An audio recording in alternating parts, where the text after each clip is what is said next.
All right, good morning. 8 days into 2026. Happy Thursday. Hotty toddy Thursday for some people. Yes, indeed. Ole Miss and Miami play tonight. Miami is back in the desert where they have had some interesting games. But we have Miami and Ole Miss tonight as college football on the field is back. College basketball had a good night last night. Yeah, another good night last night. Yes, Creighton moved the needle last night in the second half. With an impressive road win, a huge road win.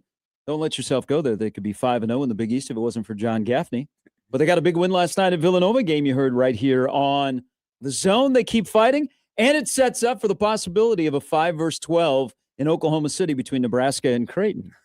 I guess it does. I didn't think I wasn't looking at it that way yesterday. We did go there, unfortunately, with the whole if they didn't make the calls or if they did make the calls at Seton Hall that they could be 5-0. I also did go there yesterday on Blue Jay Overtime, which I shouldn't have, but I couldn't help myself of what would this team look like if Jackson McAndrew wasn't out for the season. Yeah. But like you said, it was a big one. It was their first true Q1 win of the season. And so I think that there was a moment when they were down 10 with 7 minutes left in the first half that you're kind of like, all right, they might pack it up here and long road trip, 3 games and 9 pack days. it up.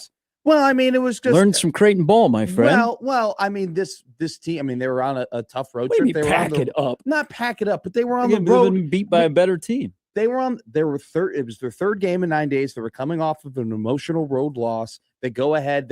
Jason Green at that point was out. He hadn't re-entered the game yet. They were down 10. They were playing terrible basketball. We've seen so many teams across the country. Are you behind the counter handing out excuses? No, I wasn't handing out excuses. I was just thinking like, whoa, this might be just a really bad day at the office and they might end up losing it. And they come out in the second half.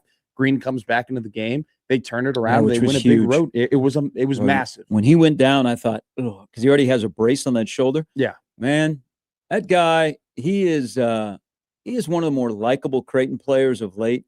Not only because he's a local guy and I've seen him play since he was in middle school. That was for him to come back last night and then to contribute. Well, that was a solid move the needle win last night in the small arena in Philadelphia. But that was bad for the Big East that Creighton won. Why was it bad for the Big East? Because the Big East lacks consistency. Yes. And Villanova was one of those teams that could have separated themselves by winning. Yeah. Because UConn has the best 1 through 5 in college basketball. They're not the best team, but they have the best 1 through 5. Mm-hmm. And they got a gutty victory last night. But the Big East needs consistency. They need something to emerge. Yeah. And I know that it's great to have 4-1 teams and 3-1 teams. But sometimes you need somebody to take over. Now, that could be Creighton because they got a huge game on Saturday against St. John's.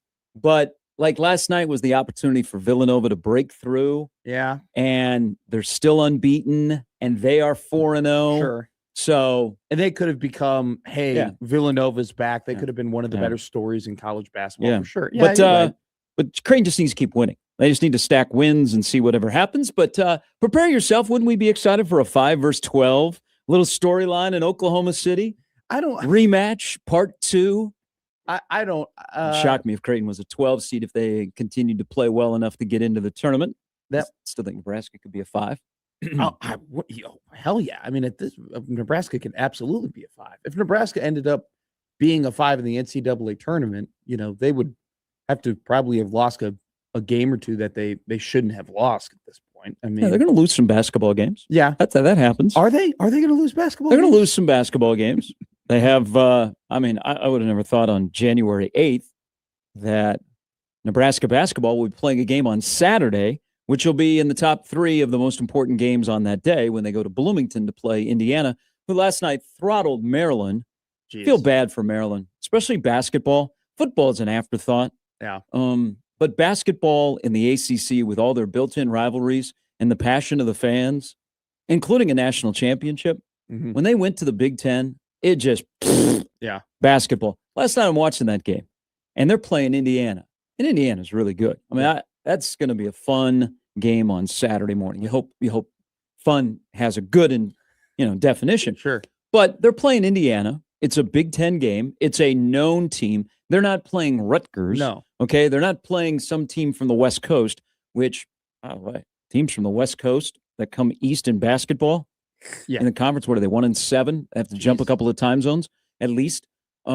there was like the atmosphere was bad. And Maryland is 0-4 in the Big Ten. Good job, Buzz. There's no buzz at Maryland. I feel bad for the Maryland basketball fan because jumping into the Big Ten for hoops, well, that ain't jiving. And that's the long term feeling bad for them. The short term feeling bad for them is Kevin Willard just essentially left him in the dust and said on the way out that this school doesn't really care all that much about basketball. And then he goes to Villanova, and until yesterday they were churning out, some pretty big wins. And went ahead and Villanova, they got 10 new players, and he's just immediately in the transfer portal era made them a contender in the Big East. And so it's like you are 0-4 in the Big Ten, and then you're looking at what your ex is doing. He's doing pretty damn well at his new school. All right, there was no portal activity yesterday, so all the momentum by Nebraska football has ceased to exist. That's not true. It is not happening. There is no momentum. Nobody joined the fray yesterday. The portal did not giveth. The portal giveth back, but the portal did not taketh. So all of that fun of Tuesday was lost yesterday, and I'm going to have to adjust my grade. Are you? If you do not sense the sarcasm, I don't know what I can do for you. But there's some intriguing visits that have been set up. I think in the world of the portal, we are experiencing, you like when you get the flu season. Apparently, we're having a bad flu season. Okay. The CDC. We used to get free flu shots here. Yeah, they used to set us up with free flu shots. They would bring in, medical professional. It wasn't just some random off the street. And they would give us free flu shots. They do it like, I don't know how sanitary it was. It was like right out here in the green room. Really? Yeah, you just go and sit in a chair, and they would pop a needle into your arm. Yeah, I don't. And we didn't do that this year, did we? I don't think I've gotten a flu shot in almost a decade. I know this is not true, so do not come at me. I got a flu shot one time. Yeah, and I actually got the flu. Okay. I've been pretty good. I have a pretty good shield against diseases. I'm COVID free. Yeah. I have this long winning streak against COVID. But I got a flu shot, and then I got the flu, and so I always attribute to the shot, which I know is not true. But just let me enjoy that. Well, but if I'm on the CDC and I'm giving like a warning, yeah. The last time I got a flu shot, I got the flu, which is why it's been a decade since I got the flu shot. And I haven't. Kind of what I just said. Well, no, I know. I'm saying that happened to me too, which is why I don't really get it. And I'm undefeated in not getting the flu and not getting the flu shot. So we're just going to keep riding it out until the wheels fall off. All right, coming up on the show, it is volleyball day in Omaha. The Supernovas are back, year number 3. First 2 years have flown by. But they continue to grow, and they're up 1,000 season tickets. Wow. And tonight they take on the Mojo of San Diego at the CHI.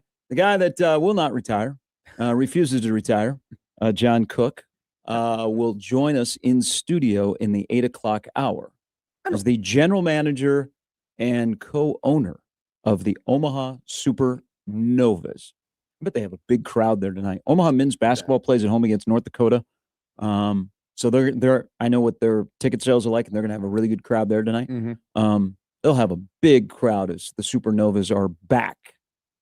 So we'll talk about the Supernovas coming up at the 8 o'clock hour. They got a very interesting roster, really, really good roster once again. Not a surprise. They are the premier franchise in Major League Volleyball. Is it unretiring if you take a completely different job as to what you were doing before?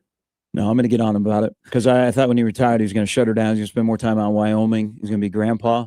I think he's busier than ever. Really? He told me about the speaking engagements. Like they're lined up. And why not? I mean, everybody. And if you've gone to any event to hear Coach Cook talk, he's well worth it. We'll try and get him to tell some stories that he has never told before that I know about. Sure. So I can lead him into some things. That's like, all of a sudden when a Husker Division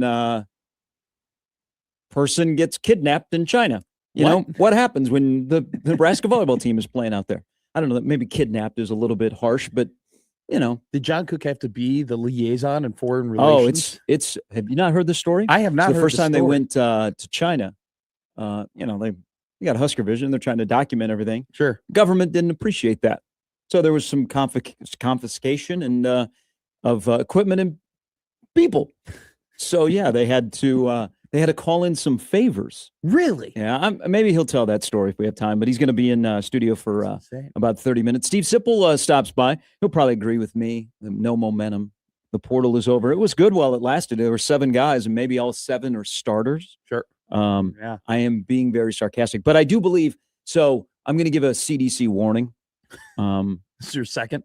Well, the second wave. Okay. They're saying like we're in flu season, Sure. and the second wave is like right around the corner. Mm-hmm. I think where the second wave of the portal is about to start. So, some guys that are not in the portal could be jumping into the portal. And we have a week. We have tomorrow will be 1 week in, and we have 1 week to go. So we'll see if the second wave. I don't know that there'll be a third wave. I haven't talked to anybody in that world. But I think there'll be a second wave. The CDC or the transfer portal world? That would be the NCAA. Okay. We'll see if it affects Nebraska. I'm joking. I was joking that the NCAA still exists.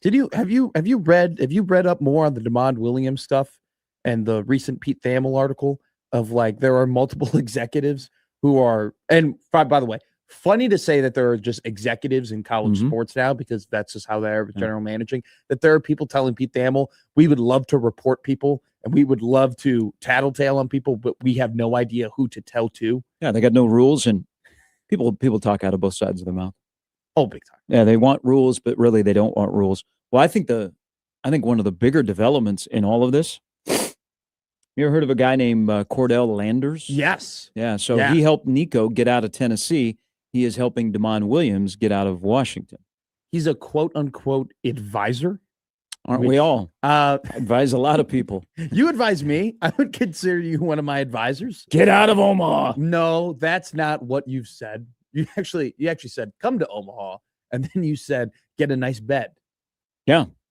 I followed change your life if you got a nice bed. I followed one of those instructions. You can get a nice bed? No, we've been through this multiple times. Well, I think it's how you constructed it. Well, we are going to be moving units. We're not moving apartments. Oh, you move? But we're moving units. Oh, you're staying in the same complex. Same complex, different unit. Cheaper? No, more expensive, actually. More room. More room. Okay, that's important. Because you joke about... We have windows in your room. So that is why. You will have windows. Yeah. All right. Like, that's what we're life changer. Moving. Well, on top of that, you've joked with me that like I live in a dorm, which is not true. I don't live in a dorm. You live in a dorm. I've seen your room. I don't. Looks like a dorm. So that's the issue. Glad you have a common space. That's the problem. Our room is not a dorm in vernacular, but it is a dorm in layout. So we're moving, okay? But then, I was thinking about like what that move is going to look like. It's going to be a pain in the ass. And I was like, there's no way that I can move my bed out. Like, I can't even deconstruct it. I was like, there's no way I can deconstruct this bed, move it out of my room, bring it back into another room, reconstruct it. So I'm now going to have to buy a brand new bed when we move in 3 months. I'm telling you. You can't take apart the frame and move it. There's no way. I tried. I built it wrong. Do you remember like back when all this happened that I didn't pay the building fee and people told me that you were going to live to regret that? Mm-hmm. Well, I constructed the bed incorrectly. And so now it can't come apart correctly. So I'm not going to need like a saw to even get the bed out of the room. And so now I'm going to have to buy a brand new bed. So I should have followed your advice the first time. All right. Sip will be in. Maybe Sip knows. Why is Keona Davis in the portal? Is his name not in the portal? I don't know if his name's officially in the portal. So Sip will join us coming up at 9:15. And then Brian Edwards stops by. Probably a thought or two on what he thinks going to happen tonight. Miami is a slight favorite against Ole Miss. How come more people aren't rooting for Ole Miss in that story? The coach bailed on him. Coaches have bailed on him. But yet Ole Miss is 2-0. Maybe it's because they are from the SEC. They also might have this thing. And, I kind of like Miami tonight. I actually think whoever wins tomorrow night is the national champion between Indiana and Oregon, because I'm a Big Ten honk. Looking at the Pete Golding and Lane Kiffin, that relationship and the departure, I know I always preach about coaching matters because it does. That might be more of culture matters than coaching. And I'm not saying Pete Golding is a bad coach. And they, Charlie Weiss Jr. is a really brilliant offensive mind. But they didn't crater, and they got some good players. And I don't know, it might be culture over coaching with Ole Miss. But I don't want to say that coaching doesn't matter. Because their current head coach said, it doesn't matter who leads us out of the tunnel. I don't know. Wild. I don't know. Maybe look at Nebraska. Look at Nebraska this past year. Okay, just telling you. But it might be like that. Might be a good insight on Ole Miss has got some great culture that guys either their anger of Kiffin, they're like, we'll show you, Yeah. or they got good players. First of all, They do, and they're not going to let anything get in their way. Okay, they got this far, and they may never get back again. Even though I think they're kind of set up because they've started to pay attention to football and Sure. they've got a heavy financial investment. They might be culture over coaching with Ole Miss, but I don't know why they haven't become like the nation's darling. Well, I don't think. I think it's Do we hate the SEC that much? I think it's the SEC thing. I also think just Ole Miss has never been like this plucky, likable underdog or anything like that. Like I like there's R.G. Manning. Yeah, there's really never Eli Manning. There's really never been a time, at least in my lifetime, where I've been like, damn man, like Ole Miss, that's a super likable team, and that's a super likable university, and they're really relevant. Like they've Hotty toddy. And they won the College World Series in this town a couple of years ago, and we got to know everybody. They got Mincy. Yeah, Mincy is. I'm not a Mincy guy. Okay, and I don't think there are a ton of people that are Mincy guys either. They've never really been likable before. Like I've never really had a reason before to be like, hell yeah, I want to go ahead and I want to root for them. And I also think too, like there also is the impending doom when it comes to Ole Miss, where it's like if they were to win today, I would be very surprised. I would be very shocked, you know. And so I also think too that like Lane Kiffin. The reaction has more been so like negative towards him, and I can't stand him, that it's been like to his team the other way. Yeah. And so I think there's just a mixing of factors in terms of why they're not like, oh my God, everybody wants Ole Miss to win. Also, too, it's not like Miami's unlikable either. I think Miami actually is like how they've constructed the roster and how they play football, and like the fact that they're dominant on both lines, and also Mario Cristobal being doubted a ton, and now rightfully so. Like he's made his mistakes for people to think that he can't be a coach at a very high level, but it's not like everybody hates the U either.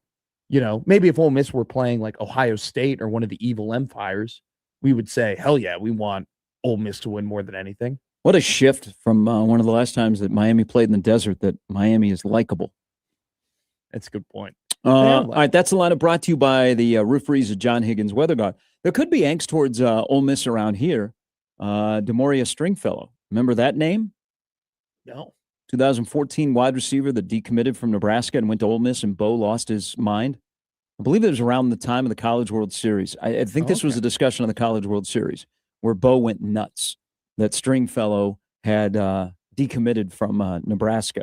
And then there was Ole Miss. I mean, it was quite the scenario, about 11 years too soon in terms of having, NIL and transfer and all that stuff. You think people are still holding angst 11 years later after that decommitment? We are. We might be Nebraska nice, but we hold grudges around here. I also think this as I try and put my finger on the pulse of college football. Sure. And I'm listening to Mark Cuban yesterday.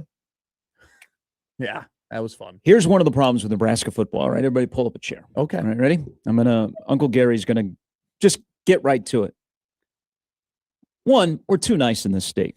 We're too nice in this fan base, okay? Now, a lot of people say that the media is way too nice or is not nice enough, depending on if you like that person or not. Sure. But we're way too nice in this state. And I'm not saying that's a bad thing, because there's a lot of places that aren't very nice.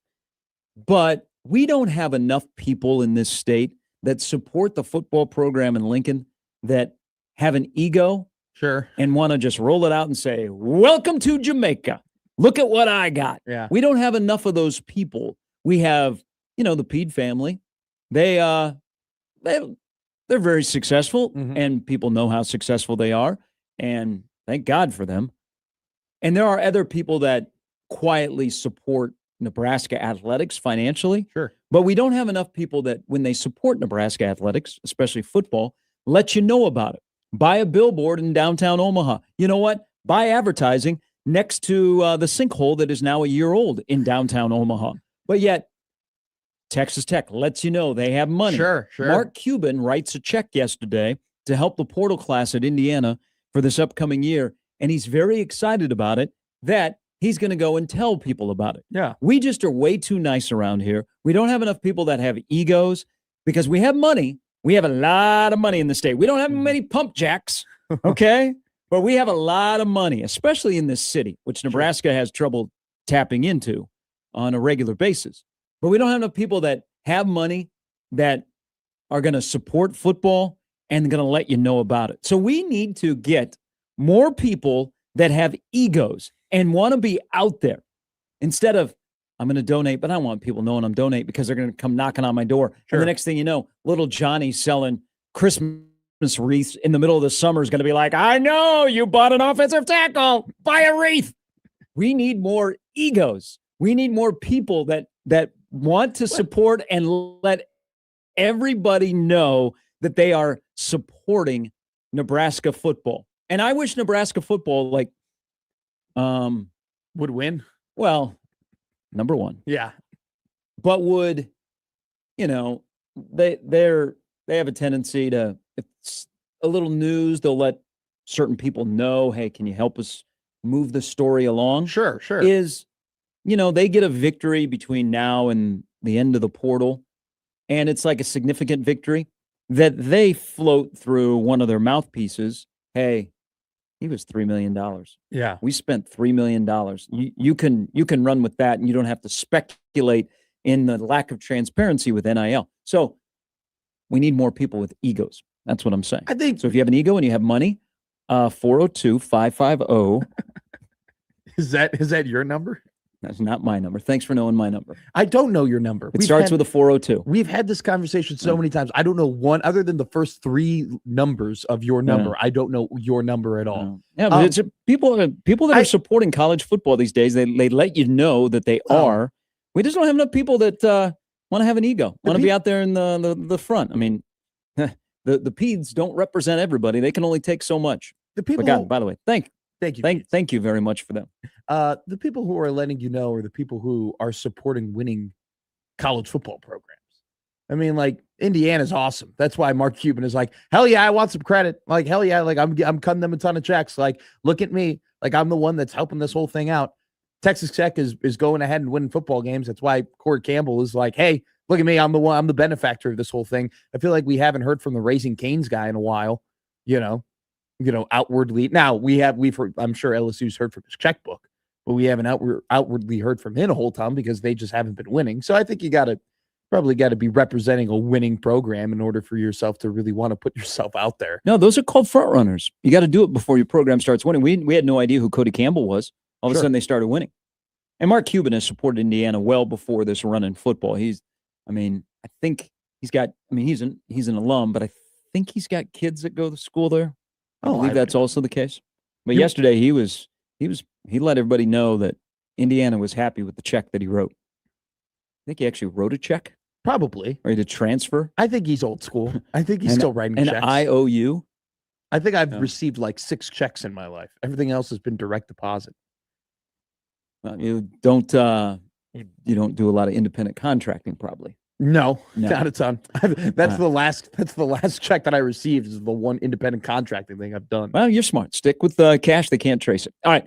32 past the hour. Again, John Cook's going to join us coming up in studio at 8. And as you go about your day today, this is how wild college athletics is. And there's some, I think college athletics has never been more popular than it is right now, especially college football.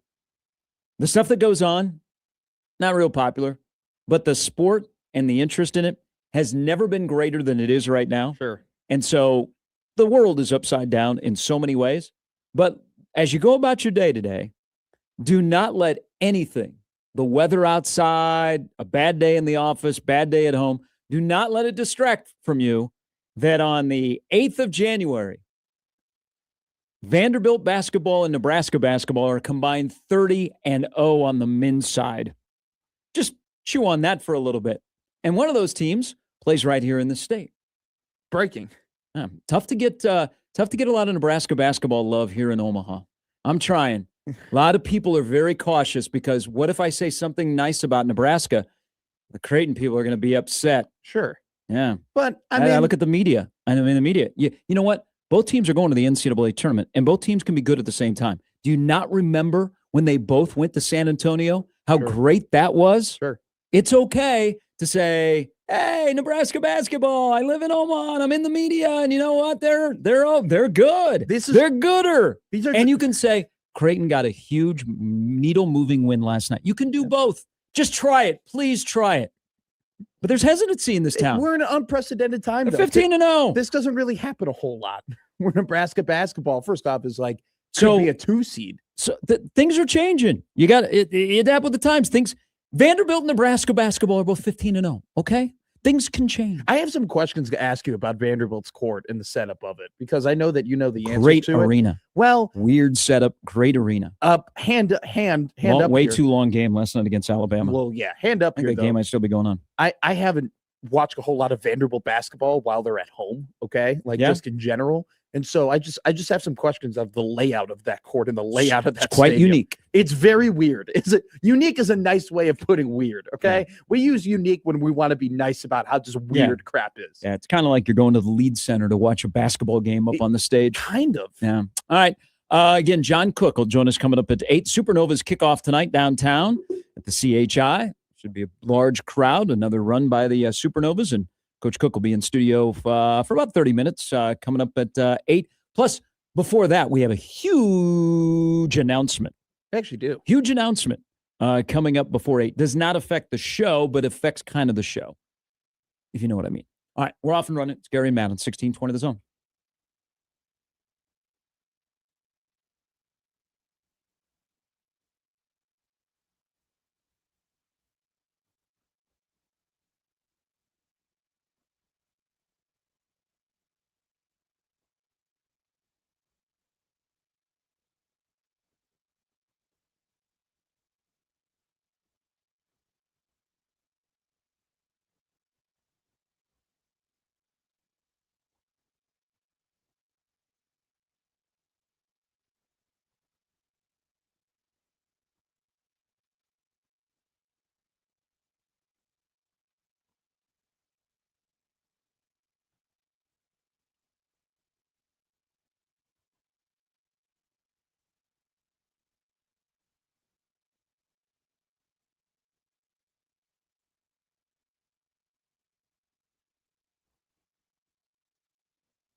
All right, so you have four teams in the college football playoff Final Four. You have Ole Miss and Miami playing tonight, and then the Battle of the Big Ten tomorrow night between Indiana and Oregon. But they all have four different paths in the new college football where things can change pretty quickly, depending on how you build your roster or the decisions that you make. Sure. Miami has been hampered by, I would say, a series of mistakes. And they benefited from the new age college football. Yep. Life comes at you fast. Do you know what was happening 2 years ago today in college football? No. Got to have your head on a swivel when it comes to college football. 2 years ago today. I don't know. Why is this going to be Michigan won the national bad? championship. Oh, my God. And look, 2 years now forward, new head coach. Actually, their second head coach since they won the national championship. Things have happened in Ann Arbor. Yeah, you could say that. Now that they hired Kyle Whittingham, the Sharon Moore stuff nationally has kind of gotten quiet. I'm sure there's going to be more that will come out, but they're already on and they fell up with their head coach. But yeah, 2 years ago, Michigan won the national championship. Why is this game being played today on a Thursday? Like, because of the NFL. Can they not play it though? Would you not watch this game at 11 o'clock on Saturday? Like as a lead into the NFL? Like, hey, you could be like, hey, all day football, you know? The NFL doesn't want that. Well, it doesn't matter. I don't think college football should care about what the NFL wants or what the NFL doesn't want. I don't think if you're the college football, you've already seen Thursday night. We've got to cut back on. We used to have a really good Thursday night slate in college football. Sure. Like at least like 2 or 3 games. And then once the NFL started playing Thursday nights, we were like, I'm not giving up that night to them. That's why all of a sudden we started playing on Friday. Well, yeah. So and they have agreement with the NFL. The NFL will stay away from Saturday until they get to December, which traditionally college football had been done. Yeah. And look it.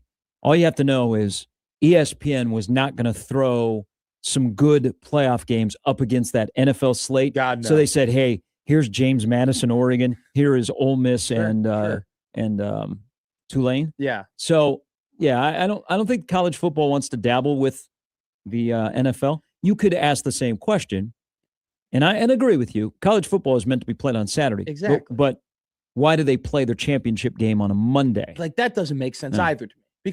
Because we've now established a day of like what college football is. Like college football to a lot of people are Saturdays. And it just makes zero sense to me that we play the biggest games of the year on Thursdays and Fridays and Mondays. And you're right. And the NFL has every single right when the college football playoffs start to say, hey, we're not moving off this Saturday day. Like these Saturdays are our days. They've been our days for a very long time. Just because you got the playoff now, we're not gonna make, we're not gonna let you have them. But I still think like you have an 11 a.m. slot open on a Saturday. I still think that you can put this game on that Saturday and be like, hey, it's gonna be a great day of football. You're gonna lead into it. It's just very weird to me. It's on a Thursday of all days.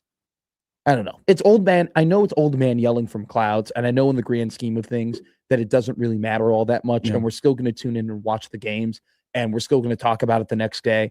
But it's just one of those weird things that just along. Well, here's what if you wanted to play on a traditional Saturday, you would go the wrong way of what the sport is trending towards, and that is expand and lengthen. Because wouldn't it be ideal to play the national championship game for college football on a Saturday between the conference championships and the Super Bowl? But that would be no way, because that now would take you to the end of January, and everybody in the sport wants to speed it up and wants to be done by January 1. Now, if you get to January 1 and you're able to move the calendar up, then maybe we dabble with some Saturday, but also about Monday. And I mean, as you learn more about television, and it seems like we're watching more television than we've ever watched when it comes to sports, because every time a big event happens and ratings are announced, it seems like they're bigger than the previous year. Yeah. So however they're doing that, and why we all of a sudden started to care about TV ratings, who knows? Is Sunday night is the most watched television news night. Sure. That's why some go an hour. Monday night actually is a good viewing night from executives when it comes to sports. Okay. Because of what? It's the beginning of the week. People are at home. They usually don't have plans on Monday. Sure. They're looking for something to kick off their week. You got that on a Monday night. Yeah. Monday Night Football. We know Monday Night Football was kind of created for gambling. Yeah. But it's a standalone finish of the weekend. Yeah. It's like, okay, we made it to the end of the football week end, and we got a Monday night game. We got one more to go. So I understand why they're playing on Monday. Yes, college football should always be played on a Saturday, but we've changed. Everything's changing. All right. The NFL plays every day. What changed is COVID. Okay. When the NFL said we could play on Tuesday, we could play on Wednesday. Well, okay. And everybody had to move around. And you saw wherever the NFL goes, people will follow. Sure. And also, it does look like college football. I mean, 23.9 million people watched IU and Alabama. That's why, as much angst as there is around the sport of college football has never been as popular as it is now, because it grabs your interest right here. Okay. Crappy year, 7-6. Sure. 3 crappy games to end the year. And whether you want to get excited or not, you have to admit that the portal piques your interest because, hey, we can fix that issue right now. Mm-hmm. And you're looking at it all around the country. Plus, we are playing a field of 4 where you have Indiana. Ole Miss is still playing. Yeah. Miami, who was gone for a while. Oregon, who has been a traditional power. So I think it's super popular, and I mean, we play sports on every day. Well, I don't know if we'll ever get to Saturday, but I know your sentiment. Yeah. I'm just trying to.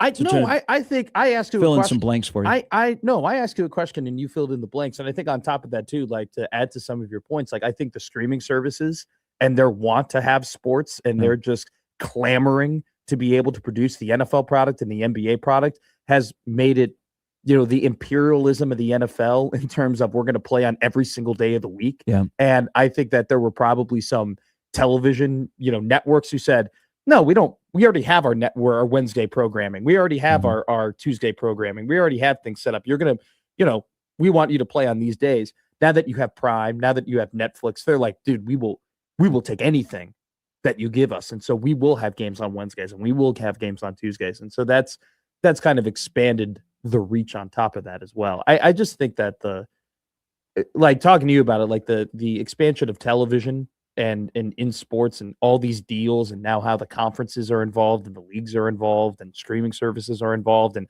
now you got, essentially the Bears-Packers game is on pay-per-view, which it's going to cost you $100 to watch all of the NFL playoffs this weekend. It's wild. It's wild. And that's kind of something, unfortunately, that sports has become such a big product that people are just going to have to eat it. Like I know plenty of Bears fans who are like, I don't have Prime.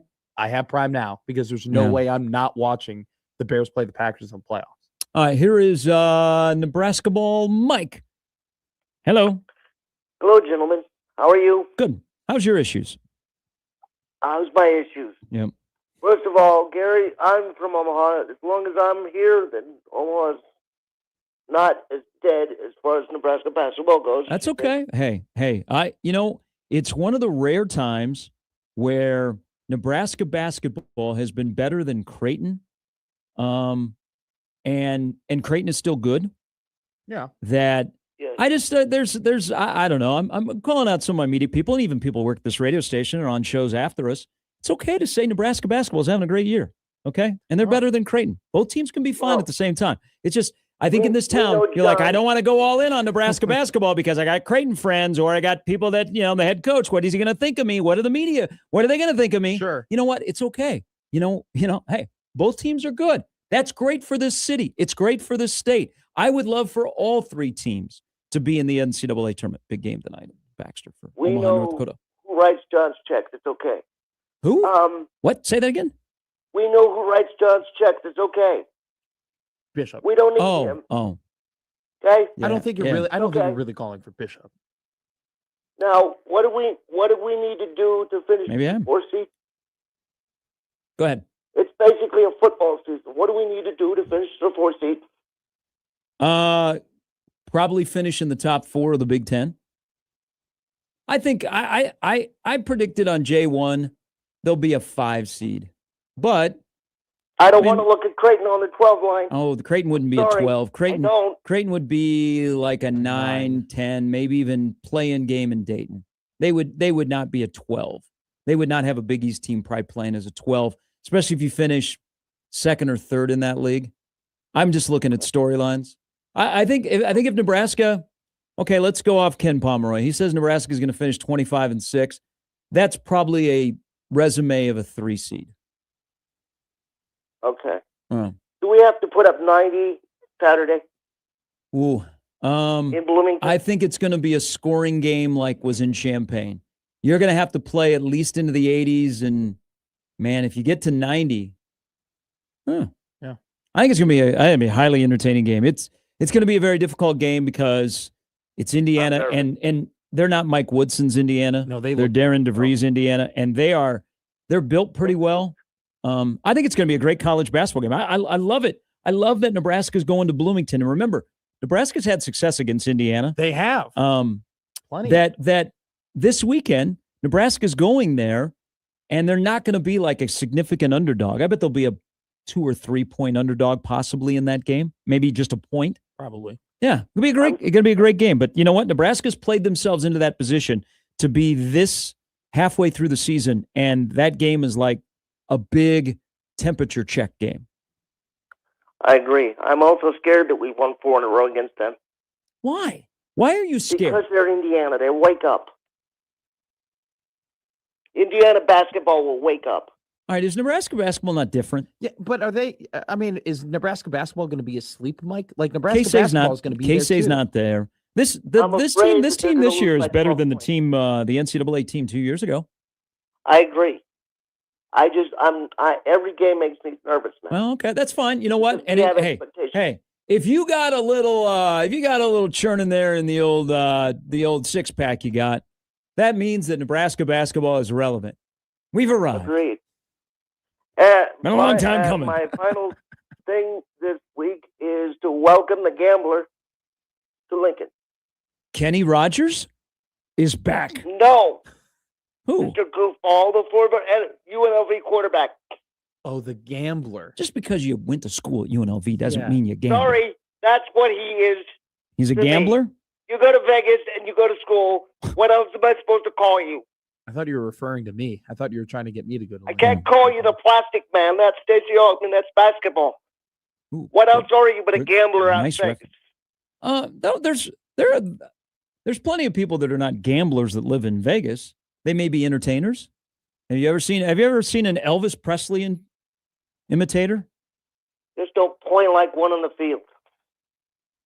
His goal Don't is play to get like to a 9. gambler. He kind of All right. does play like All a right. gambler on the field. Yeah, I mean he's a mixture of Tommy Armstrong, Devin Dampier, and you hope to God it's not Jeff Sims 2.0. And by the way, Yeah. Dylan, if you go out to Eugene, get ready, Dan Lanning. He's going to throw 2 picks a game, and he's going to be stupid when he does it. I don't think he'll throw 2 picks a game. Did he ever? I think he threw 2 picks a game once, and in his time at Nebraska. It felt like every pick he threw was stupid. I don't know Here. I don't know if I agree with that. I think there was probably All right. the one against Maryland. All right, you know what? There were 2 against Maryland. There were probably 2 other places too Well, where you didn't There was want 2 them. of them that weren't credited to being his fault. Well, there will be interceptions this year. Just are they back-breaking interceptions, or are they just trying to make a play? All right. There'll be Okay. interceptions tonight. They've got Chambliss is exceptionally good, but he'll take some chances. His Sometimes it touchdown- works, sometimes it doesn't. But depends on what you have around you. All right. And can we stop with the Michael Irvin shot? Oh, that's Michael fun. Irvin You don't doesn't like Mike matter Irvin? 30 years. Stop acting like we care about you. Aren't you excited that the U is back? Isn't college football better when the blue bloods come back? I'll be excited when the U is back if we're back. Okay, you're very selfish. That's okay. But I get the You built sentiment. us, we built you. Let's go. Period. Okay. I could Right now, Nebraska's still Minnesota. Until they're not, I'm not excited about Miami either. Okay. That somehow doesn't make sense, but I appreciate it. All right, Mike, thanks for the call. Have a good weekend. Do you want to Okay. get one quick jab in here on Saturday night's game? Why? Yeah, I gave you the opportunity. I know. You're already I'm on to good. the next round. You better not be. I'm good. All right. Thank you, Mike. By the way, I'm in a playoff confidence pool. Yeah. I'm not going to explain it all because it's a little bit tricky on Sure. how it's set up. I picked the Chicago Bears this Wow. weekend. Yeah. Thank you. Yes. I wouldn't have. I would not have. I would have taken Jacksonville in a heartbeat. I think the Jaguars. Honestly, I think I'm going to put a little cheddar on the Jaguars to make it to the Super Bowl and win the Super Bowl. I think they're playing some great football, and frankly, I think they're going to roll over the Buffalo Bills this weekend. What if they run into the Houston Texans? That'll be a hell of a matchup. Talk about this is the year of defenses. Okay, like if you want to win the Super Bowl this year, you got to have that elite defense. The Bears can win the Super Bowl. No, they can't. If they get to turnover. No, can I? Let me San finish. Francisco, Pittsburgh, Green Bay, Chicago, Carolina Chargers. You can't win the Super Bowl this year. They were one play away from beating the San Francisco 49ers, at on the road. If the Bears get two turnovers a game, they very well can make it to the Super Bowl. I don't think they'll get 2 turnovers a game in the playoffs. That seems like it's incredibly unsustainable and unlikely to happen. But if they do it, they got a shot. I'll tell you why you can't win the Super Bowl. Caleb Williams? No. Well, kind of. What's the other one? I'll give you some metrics. Okay. When as we roll till 10 again, John Cook, about an hour away. He'll be in studio. Steve Sipple, Brian Edwards as well, and Gary and Matt at 1620 The Zone.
Good tune. Welcome back out into what? Welcome back, hour number 2. Ole Miss in Miami tonight. That Miami defense that has shut down Ohio State and Texas A&M. They win in the trenches. They control the game. Will they control Trinidad Chambliss, who's passing yards? So I looked at a couple of props. Okay. 258 and a half passing yards. I think that is almost an automatic over. Yeah, I was going to say. The other one is Dante Moore's rushing yards and their sack. So sacks go into the play here. Sure. And he could be under duress. And he has a tendency to take like some deep sacks. He does. I think his rushing yards are 2. Those are 2 props I looked at last night from quarterbacks. But very, very intrigued to see how Chambliss handles Miami, because I think Miami has 2 of the top 4 players that are left in the playoff. So you're Bain and Fletcher. I'm a huge Fletcher fan who's coming back next year to run the ball for Miami. So I wonder if that does anything to Marty Brown. You got to think, and on top of that, like they got that great offensive tackle. Got it. His name's escaping me, but he's Cantwell. No, not Jackson Cantwell. He's currently playing. He's mocked to go in the first round. I think I've seen him actually mocked to one of your team of Kansas City Chiefs. Offense or defense? Offensive tackle. They got him, and then they have, Reuben Bain's been great, but they got Messidor on the other side too, who can go and rush the passer. I think for Chambliss, right, he's got to do what Marcel Reed couldn't do, which is avoid the sacks, avoid negative plays, and while you're scrambling, go ahead and make plays down the field. He did that great against Georgia. That was probably the number one aspect. The reason why they won the game was his ability to get outside of the pocket and make those plays. He'll have to do the same tonight. And Miami has a pretty good secondary as well. But that defense in general is just is super athletic and really good. Your defense, again, this is so experience matters. I think when you're building a team to make a run at quarterback, experience matters. But throughout the roster, get old, stay old. And that's why Nebraska got a break. They have experience. Sure. And you got to have experience in the Big Ten. But are you built when your quarterback is not Superman? Because back in the 2 playoff games, Sid the Sloth is at 5.3 yards per attempt. Yeah. That's not really, really sexy. That's not going to get you to flip a Cavender twin to come back and date you again. That's a good one. You don't, and he's made some plays though. Yeah. Like he made some key plays in the second half against Ohio State, in particular the fourth quarter. But he hasn't been, what do they say? Carson Beck was making $4 million. Just he hasn't been like a $4 million quarterback. He's been game manager. Okay. So they have other things like controlling the trenches. Yeah. And then they have a really good running back that allow them to overcome their quarterback not being the sole focus. Ole Miss is fortunate enough. They have a great dynamic quarterback who, I pull up a chair and say, man, I'd love to have that guy in Lincoln. Of the quarterbacks that are in the playoff, who 2 are going to go maybe in the top 3 picks, the guy that I would want for my team is the guy that's playing for Ole Miss. Now, if I'm looking at it through an NFL lens, I probably don't want him. No. But in college, I'll take him. Yeah. And they have an offense where you have him, and then you have Kwan Lacey in the backfield. So it's and they got some wide receivers too. They got some speedsters. They do. Man. You don't know as much about them. Totally right. I can't. But tell. They play. You're right. They play. I don't really know their names. They just got dudes all over the place. They do. Kiffin constructed that roster real well, and then Golding has just kind of said, "Boys, go play." That's all they've done. He's added an attitude and an edge to that team that I don't think Kiffin could really add. Because Lane is the kind of the sexy offensive guru. I'm going to scheme things up. I know where I know where the X's and the O's are, and I understand. I know how to call plays really well and all that stuff. Golding just kind of adds the kick-ass football coach. Hey, you're better than these guys. Attitude to the team that I think that Cignetti brings to the table for Indiana. And so I think that this is don't you have to be a curmudgeon to bring that? Isn't Cignetti the only reason that Indiana has got an edge is because he's a curmudgeon? A curmudgeon is 25-2. I think that Indiana has an edge because number one, Cignetti recruited to that. And I think number 2, they win a lot of games. And when you recruit to an attitude like that, and then you kick everybody's ass, you're going to have that edge. I think they are good because they have no flaws. What's a flaw with Indiana? A flaw? I wouldn't say a flaw. I don't think they have A flaw. I don't Yeah, think they have a flaw. I no, think well, that, I don't think 2 like years ago, Michigan won the national title. 2 years Yeah. later, we are talking about Indiana football, and do they have any flaws? no, their O-line is great. Their D-line gets to the passer. They got D'Angelo Pons, one of the best corners in the game. Their linebackers play with incredible aggression and great patience. Their run game, while they don't have a superstar, right? They don't have the Kawan Lacey or Jeremiah Love, but they have they have two running guys, backs. and it's running back by committee, and you got Roman Hemby, who can just kind of pound the football. And then you go ahead, Omar Cooper is a dynamic wide receiver that's come on late. You got Elijah Surratt, who's one of the best guys in the Big Ten. And then even their sophomore tight end, who's a younger guy, who's a bit of a Richard head, he's really good as well. Like, he stretches the field and can really dial up the seams when teams go into cover two. So it's just like, it's one of those things where it's like, You just depressed me. did I? Because I just broke down the entire team. No, because because I'm thinking about Indiana, and they're going to lose some players, but they've had a good portal run. They've had a great portal run. That's scheduled. We're going to get to see some really good teams up close next year. We are. I mean, Oregon is, they're a team that's young, and they're going to bring a lot of guys back, except for Dante Moore, which I don't know. Playoff team. Some people were asking me if they thought that, they were like, oh, if Dante Moore ends up going back to Oregon, where's Dylan going to go? I was like, Dante Moore ain't going anywhere but the NFL. Dante Moore, there is some real, I know not a lot of people care about it right now because we're still in college football season and we're not even thinking about the draft, but there's some real momentum for Dante Moore to end up being the number one overall pick this year. Yeah. Todd McShay has selected him number one overall in his latest mock draft, the latest ESPN, Mel Kiper's latest big board. They have him number one. It comes down to one of those things of what are the comps? And Dante Moore's comps are closer to like the CJ Stroud types and the big, super athletic guys. And Fernando Mendoza's comps are closer to your game manager, Kirk Cousins, archetypes. And in this kind of current day and age of college of NFL football, you want to draft a guy more like Stroud or Cousins? Well, okay. So quick one on that. Looking at who has the number one overall pick. Yeah. It's just ironic that they both play against each other tomorrow night.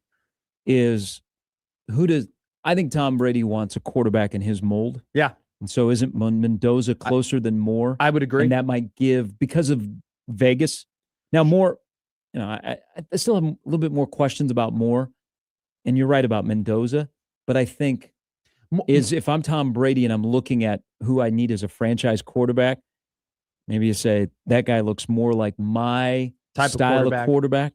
And I think that's a very good insight too. I also think what you have to realize though is that if the head coach, whoever they hire for Vegas, comes in and says, "Hey, I want my guy to be Dante Moore," then that's who the guy is going to be. Well, if they pair Brian Flores and Brian Dable, that'd be a good. I think 1-2 in Vegas. I think that Vegas has to go with. I don't think they can do the veteran coach thing again. I think they got to go and they got to get a current coordinator who is dynamic on probably. I think Cliff Kingsbury would be a really good addition for Vegas. I do. I think that what he's done with Jaden Daniels before Daniels got hurt was great. He's a dude who, offensive guru. He's done it before, which I think his mistake, like the fact that he's failed in Arizona, but then he went ahead and he became a coordinator and then he got himself back to being a head coaching candidate. I think that's a positive and he can learn from his mistakes. I like Kingsbury for Vegas. Join the Connor Happer Show and USC. Their annual Pink Out broadcast, which is such a great event that Creighton basketball puts on with the Pink Out down at the Chai. It's coming up at the end of the month. And so put this on your calendar. We're still a few weeks away. Over at the American Cancer Society Hope Lodge on Dodge at about 82nd and Dodge. Great day here on the radio station. Of course, a great event for Creighton, and a great, if you've ever gone to the Pink Out, you know what kind of emotion are in that building. So put it on your calendar. Friday, January 30th from 10 to 6. We'll be over at the American Cancer Society Hope Lodge, and that's where we'll ask you to stop by to donate paper supplies to help raise awareness and support for Hope Lodge, Omaha. John Cook's in studio at 8, and before the GOAT starts speaking, there's a major announcement, entertainment-wise, right here in Omaha, that we will break. We're not just a sports show and a show full of nothing. We have we have entertainment news. We do have, and we will do that for you. Speaking of Creighton basketball, so last night it's a needle mover to win at Villanova, and it moves you closer to the cut line than away from the cut line, and it just reiterates the point that along the way Creighton needs to just keep winning, stack wins, but they probably got to have a UConn win on their resume. Whether it be in the regular season or at MSG. I agree. And if they beat UConn at MSG, that means they're cutting down the nets for the first time ever. Is Josh Dix, defensive stopper. Yeah. Kalkbrenner had the long run, and I know he's not a shot blocker. I will be very curious on the ball knowers that vote how many votes Josh Dix gets, because what he did to Lindsay last night and what he has done to basically the other team's best player, because remember, he shut down Sanford. Yeah. Very few people have done that. Is Josh Dix defensively last night? I know John talked about it on the broadcast and Mac talked about it and you guys talked about it on the postgame. Very underrated. Because everybody looks at him and goes, well, he's a shot maker. And him and Swartz last night were a great backcourt together. Yeah. But Josh Dix defense, now that it's getting more recognized, I think is such a key ingredient. I hope people recognize that in the league when we get about a month and a couple of weeks down the road. So I'm so happy that you brought that up, because that was the first question I asked Alan Huss on the show yet. Well, I first asked him the general question of like, hey, great win tonight. You guys were able to battle back. Like, how proud of you are of your team? And then he, I gave him the floor. But the second question was, coach, like, it's not like Iowa was great at defense last year. Like, it's not as if like you could have watched the Iowa tape and looked at Josh Dix and said, hey, this guy could be a real stalwart in the Big East. And funny enough, Gary, he goes, I give all the credit in the world to Coach Mack about that, because Coach Mack was the guy who looked at him and said, when they were evaluating him, hey, he could fit this role. This is a dude who could potentially do that. And then he said something really funny. He goes, people forget he's 6'6". Like people kind of forget that he's a big guy, that he's longer. And I think it plays into what your point, right? We think of, hey, playmaker, shot creator, guard, combo guard type deal. Like, you don't think of a guy like that as you kind of, I don't know, maybe you lose his height and his length in translation and you don't think that that's necessarily a skill that he has, but he's been stacking up performances now where it's almost as if you're getting to the point where you can kind of count, hey, whoever Josh Dix is guarding, it's going to be a terrible night for him. Did you get a little warming of the cockles last night because the midi was back? I did. I mean, basketball is better when guys hit mid-range jump shots. Now, I didn't, my cockles were not warmed when Jason Green at the very end of the game took that turnaround baseline mid-range shot, to which I was like, that's just a terrible shot. I love Jason Green. I think he's great. That was a terrible shot. That was awful. My cockles were not warm there. It was good to see Dix consistently make them. I mean, it's kind of been a shot that he's been taking a lot that he hasn't made as much as you would like. And then Swartz, man, he's just an old school, like kind of finds his spot, hits his spot. He's a mid-range demon. He is. Yeah. It started with Nebraska. You know what? Nebraska might have been the best thing for Creighton because Austin do not say that out loud. No. You'll get banished on this radio station. Austin Swartz found his stride against Nebraska. That was the game that kind of triggered all of this, and he's become a pillar of consistency and a foundational piece for the Blue Jays at the offensive end. If that did not happen, they would not be on the run that they're currently on. Yeah, he had 20 last night, and he was great in the second half. And that backcourt was pretty good in a huge game. Some huge Saturday of basketball. Huge. Nebraska's in Indiana, and then Omaha has a pretty important game against North Dakota State, and St. John's and Creighton. They both play at 1. So 11 a.m. is when Nebraska plays in Bloomington. So that's a good little window of about 4 hours of all three Division I programs playing that could get a 3-0 Saturday. See, I'll take a 1-0 Thursday at Baxter tonight, but can we get a 3-0 Saturday? See, that'd be something. That's my fault, because you know what? I said that they should play today's college football game at 11 o'clock on a Saturday. So how stupid of me. I didn't realize Nebraska's playing at 11 a.m. They wouldn't pop a rating if that was the case. Too many people watching Indiana, Nebraska. All right, let's some emails and some tweets into Gary and Matt. John Cook coming up in about 40 minutes. He's making the media tour. He doesn't know what he's getting into. I got questions. Tom writes into the Equitable Bank inbox where they take banking personally. Nervous Nebraska is the title. This is Nebraska basketball, not Nebraska football. Who? Remember what I asked Josh Hodson, Mr. Reaver, yesterday? Yeah. Why don't they go ahead and get some of your guys? I read that today too. Burberry, got an offer. Thank you. This is about Nebraska basketball. And this is in response to Nebraska Ball Mike's call. People are worried about Nebraska Ball Mike. He needs some positivity in his life. You're going to have to hook him up. Tom says, Indiana's going to wake up. Nebraska football has been asleep for 15 years. Nobody's scared. They've whipped that team for 4 straight. Yeah. I mean, you could say that. You got some hesitancy over there. I understand. I don't have hesitancy at all. 5-0 in quad one winning games. I could totally stand up here and say Nebraska basketball is awesome, and I think that they're closer to a great basketball team than they are gooder. If I'm being honest with you, gooder. I'm sorry that Nebraska basketball does not have your lottery draft pick, but you can go ahead and ask Rutgers. They had 2 of them last year. Did it really freaking matter for them? No, it didn't. There was a John Rothstein released his, or I think it was Goodman released his, hey, these are the top 25 players, like your mid-season top 25 player watch list. And I'm like, how the hell is not one Nebraska player on that watch list? They're 15-0. I don't know. This is insane to me that, and it's very enjoyable, and it's only halfway through the season, and who knows? Nebraska basketball players could go on strike and they could be 15-16.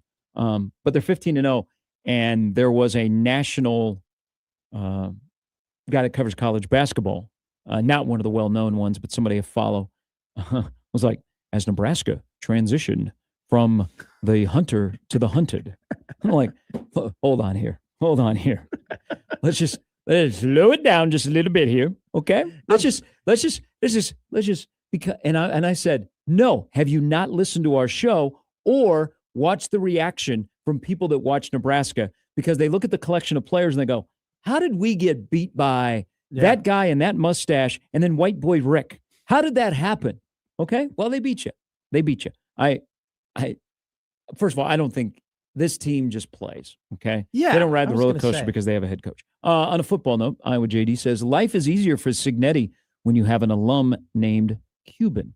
I disagree with that. Thank you. I am right there with you. That is a great take. They were tweet, great take. They were going ahead and winning games and whipping people's asses with JMU players before Mark Cuban slapped a bunch of cash in his lap. The only reason why Kurt Signetti has Mark Cuban cashing checks for Indiana athletics and bragging about it is because Kurt Signetti on his own was able to create wins and create good football. So it wasn't as if, I mean, we weren't sitting here saying, oh my God, the Indiana football job, that's a great job. There's going to be a big competition to go ahead and who can get that head coaching job. No, they hired Kurt Signetti and we said, oh, I guess they're going the FCS route where they're going ahead and they're hiring a low level coach and seeing if he can have, not FCS, FBS route, but like they're going ahead and they're hiring a low level coach to see if he can recreate success. It had nothing to do with everything Cuban.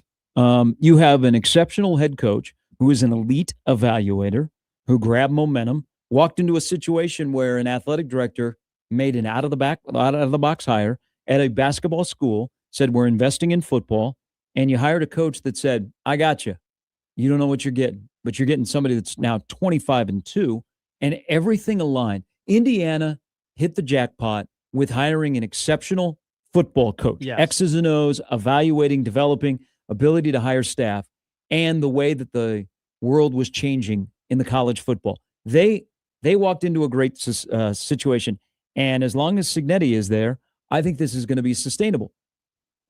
The money will be there, but Signetti is different. He's 25-2. I also hope people step back and they observe and recognize one thing, because watching Vanderbilt basketball last night, I just realized that Kurt Signetti and Mark Byington were at James Madison at the same time. Wow. One was the football coach. One was the men's basketball coach. One is at Indiana football right now. The other is at Vanderbilt basketball. And they are a combined 29-0. And by the way, Garrett, if coaches can coach, I don't care if you are at Wisconsin River Falls or you are at Indiana basketball. Sure. If you can coach and you can develop and you have an eye for talent and you can hire people, retain people, deliver your message, you're going to be successful. Hell, I think there's another possible Signetti that is coaching in the Big Ten in basketball. Dusky May? Ben McCollum. Yeah. Ben McCollum has kind of done the Signetti path of climbing the ladder. Sure, I like and that. And now he's at a Big Ten school. And, I mean, Iowa's so much better than they were last year. They're not one of the top teams. But, I mean, if you can coach, you can coach. I don't care if you're coaching CYA basketball on Saturday morning at 8 a.m., okay, and your team's undefeated. If you can coach, you can coach. Well, I don't know if we're making hires in the Big Ten based off your success in CYA. You got to start somewhere. I'll say this, like, I think you and I were saying this a year ago around this time when this show started. If you build it, they will come. Like, the money will come. If the wins, in a way, the wins have to come before the money. When the wins come, then the money comes, and then you get more wins. I feel like that's kind of like the blueprint that is being laid Isn't the sport, out. And this is not just right now, but then the sport just seemed, a lot of it's momentum. Yes, like it's a ton of momentum. Momentum to build a class, build a portal class, be attractive. Like, people want to be a part of it, so you get some momentum. Yeah. And how long do you ride that momentum? It's a two things, momentum and money. And I think they both equal each other. Momentum, mo problems? Mo money, mo momentum is probably where I'm going at. Because if you have money, what can it create? Because it's not creating it over in Kentucky, right? I mean, Kentucky's got more money. They don't have any momentum. And that's because your point, you got to go ahead and coach. Well, because they hired Kellen DeBoer and Mark Pope. That's a great Kellen DeBoer is a comparison. really good football coach. Mark Pope is a really good basketball coach. They are a terrible fit for a place where the expectations are Sky high. somewhat unrealistic, and you've given people money. You've everybody's like, hey man, Fred's got to get some more NIL. I say no. I say no. Hold that. We got to take a break. Okay. By the way, mo money, mo problems, I don't think is played enough on the radio. Is that your hot take of 2026? Well, who's hot, who not? Kurt Signetti, hot. I mean, yeah. Mark Pope, no. Money causes problems. But it can make happiness too. Yeah, what if you don't have any money? You got problems. But wait, so now you're contradicting yourself. No. Should I have money or should I not have money? Money causes problems. But then no money, all problems. Yeah, money causes problems. You got no money, you got problems. Yeah. You got too much money. Oh, man. You tell me who flopped, who copped the blue drop. That song just needs played more. I got to talk to who programs the music over on Power. Oh, I thought you were going to say 1180. You think you can sneak that into Yacht Rock? I don't know. I kind of like Yacht Rock, by the way. I know you're vibing with that station. Every time I walk by that studio, there's like a song that brings me back to the boat. Yeah, I like that Yacht Rock station. All right, we love all of you. 30 minutes away, John Cook is in studio. When we come back, we'll pick up that conversation. Also, a couple of things on Nebraska football. Yesterday, not a good day, bad day. Today, maybe a better day. They didn't do anything. I don't think it called a bad day. All right, so that's fair. But they got 7. Sip says they went 7 for 7. Yeah, I read that. I was like, no, they didn't. Huh? They went 7 for 8. But did they get 7 starters? 5? Well, that's a good discussion to have. We're back with more after this on 1620 The Zone.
So Bishop yesterday in Philadelphia got a shout out from a Daily Dose of Hoops on Twitter. Really? Yeah. He said the best part of Villanova's media setup is that the radio crews are in the front row. As such, I have a ringside seat to John Bishop on the Creighton call, and it's a freaking experience. Loving the enthusiasm from John Bishop. That's funny. So how was he on the Ty Davis? All right. The call. So here's what happened. I texted Joe. This is going to be this is going to be throughout the season now, isn't it? Yeah, big time. I told Joe, I go, you got it? He goes, yeah. Bad night of officiating in the Big East. It was, there were two calls that were absolutely ridiculous in that Villanova game. Well, there's a little bit of in that league, a lack of a whistle at an appropriate time. This is going to be a thing all year, correct? I probably. So, and by the way, the Big East, I feel like pretty consistently has been a well-refed conference. Like I feel like we have these problems in the Big Ten more than we do in the Big East. You would know more than me. You would know better than I do. I don't know. I think this is the casual view of it. That I've always thought that Big Ten. I've always been told Big Ten basketball referees blow, and that Big East referees, I don't see them being in that many calamities. So Bishop, which it's entertaining to listen to, and John does a really good job. But John hates officials. I don't know. You know what? If we had a power rating, who hates officials more, Jacob Padilla or John Bishop? Ooh. Because they both go at him nonstop. So was Bishop more controlled last night on the Ty Davis out of bounds? He was controlled for John. Okay. For John's standards. Kind of disappointed. He was controlled. No, kind of disappointed. He was yelling and screaming and called it a terrible call and said, "What are you watching?" Ty Davis pretty important last night. And I'm pretty sure you could hear him. I don't know if he was standing up, but I could feel like he was standing up on the call. And then Joey did a masterful job. I mean, like standing up? Like I feel like you could like. He got out of his seat? Yeah, you could feel him like get out of his seat, like screaming about it. But Joey did a great job of letting the call go into the next play. Yeah. And then so the next play, right? Davis comes down with the ball and then he gets fouled and they call it. Yeah. And John dropped a ball doesn't lie. And they went down the other way and made free throw. Creighton with that win, they're up 12 in the net to 41. They have a huge game with St. John's on Saturday. Hope everybody got outside to enjoy the weather yesterday. It was ready. It was nice. You know what the temperature was yesterday? 6-7. 67. Can I tell you what I did yesterday? I went out, I ate, I had lunch, and then I got back. Like I took a little bit of a walk. Yeah. And then I took way too long of a nap. And by the time I woke up from my nap, the weather was gone. It was like 40 degrees out. And so I woke up and I was like, I feel like I've wasted the day. Like I could have taken way more advantage of the beautiful weather we had out here. I felt terrible about it. I want to thank the 3 people that played 4 holes of golf with me yesterday. Nice. Yep. So I got January that is how'd you shoot them? As you would expect. Hadn't played in about 6 weeks. Double bogey? Well, we only played 4 holes. Yeah. So double. And then I think you got a bogey. No, 2 bogeys, a par. What the hell are you talking about? As you'd expect. That's a great round for me. Well, I hadn't played in a while. That's okay. Yeah. What was your 4th hole? Another bogey? So you went 3 bogeys? No, I and go 2 pars. They weren't the hardest holes on it's a golf course by my house that somebody said, "Hey, I heard you want to play." Dude, you're playing 90 golf, man. Like I don't like you got to get out of your head about like you being in your prime and like when you were out in Florida probably playing a ton. I just play to play. I'm not 80. very good. I just like to play. You tell me what you score. And I'm like casual 88, golfers, 89, 92. Yeah. You told me that you were out and you had your lowest round was 81 last year. When I was playing almost every day. Yeah, that's awesome. Yeah. That's great. I don't think I'll get back to that. I think you will. Yeah. I think that in your age and in your athleticism, you know your game. Playing golf is like going to prom. All right, you got to dance with the girl you brought. You know, you can't be doing different things at the golf course. You got to know your game. You know your game. You know what you're good at. You know what you're bad at. Okay. Bring the girl you brought. Lego Maniac writes into the Equitable Bank inbox. He said 2 of the most historic stories unfolding in the conference right now: Indiana football and Nebraska basketball. Yes, it's good to be in the Big Ten. It is really, really like tomorrow night is a celebration of supremacy in the Big Ten. And if you're in the Big Ten and you're not one of the, what are we at, 5? 5. Is there a fraternity of 5 that are upstairs? Ohio and everybody State, else is living on the 2nd floor? Ohio State, Oregon, Indiana, Michigan. Michigan, and who's Penn State. Those 5. I'd say those 5. Yeah. So tomorrow night will be like a big celebration of the Big Ten. Does it Will still there feel be like Pac-12 versus Big Ten to you? Or is that worn off? Is Oregon officially in the Big Ten? No, because the Pac-12 is not even a group of 4. Yeah. Oregon will never really fully feel like a Big Ten school, but Do they feel closer to being an independent or a Big Ten school? oh, Big Ten school. Okay. Not an independent. No, Indiana or Oregon has been a traditional power. They have. They just happen to be doing some things beforehand. This whole, like, again, I think there has never been as much interest. There's kind of been some angst, but interest or popularity of college football than there is right now. And it's not all because of NIL. I think that the unlimited transfers have had more of an impact than paying players. I know you say, well, now the playing field is leveled. I'm going to tell you, unlimited transfers across the board in sports have started to bring some people up from the bottom because you don't have to sit out a year. Sure. Okay. And you can look at how quickly you can turn things around. You could miss on a quarterback and quickly the next year you can fix it. Yeah. In the past, Oh, sure. you were in trouble. You probably were going to pay for it for a few years, kind of like in the NFL when you invest in a franchise quarterback. I think the unlimited transfers is the game changer, slightly ahead of being able to pay players above board. I kind of like the comparison you're alluding to, and like taking a step farther, right? Like let's compare it to right now. Vegas goes ahead and let's say they draft Fernando Mendoza and they miss out on him. It's going to be they're going to give him like 2 years to play. Then they're going to draft another quarterback. Then it's going to be another 2 years until he's good. What if they miss out? Like you can get into the snowball. If Vegas, if we're comparing it, if compared to college football, right? If Vegas were to miss out on Fernando Mendoza, they can't just go ahead and say, hey, Trevor Lawrence, we're going to give you more money this singular year, and you're going to go ahead and fix our quarterback problem. That's exactly what you can do in college football. You can go ahead and you can miss on whomever, right? You can miss on DJ Lagway, right, in Florida, and then you can go ahead and say, hey, here's a boatload of cash that you can, and we'll fix our quarterback problem right now. If Nebraska misses on Calandria and he's more Virginia than he is UNLV, does it set him back? No, because you got Trey Taylor coming. What about the guy that is still here? Well, yeah, he's good. He's a good option as well. Okay. I'm when you say set them back, I'm thinking long-term future. I'm thinking years. I don't think the quarterback position. Is there no risk in getting Calandria? I think the risk is there a risk? I think when you're a program like Nebraska that has the money that they do, missing out on a quarterback in 1 year can never set you back because you can just go ahead and pay another guy. Like I think if you are if you have enough resources, you can never really miss out on a QB and you're like, oh shoot. Now you can miss out on big position groups, right? Like if you invest a lot in a position group in high school and you can't develop them, it is a lot easier said than done to say, hey, we're just going to acquire 3 of them in the portal. You can go ahead and acquire 1 quarterback. I think it's really hard to go ahead and acquire 4 offensive linemen that's going to completely put together that group. All right. We'll get back to the question about 7 for 7. It's too bad there's not like a bust that's in the first 7 that we can go, well, they're probably 6 for 7. We'll get back to that in a moment. But 7 for 8. But Eric wants to call in. Good morning. Gentlemen, how have you been? Been great. Good. 8 days into the new year. Weeks.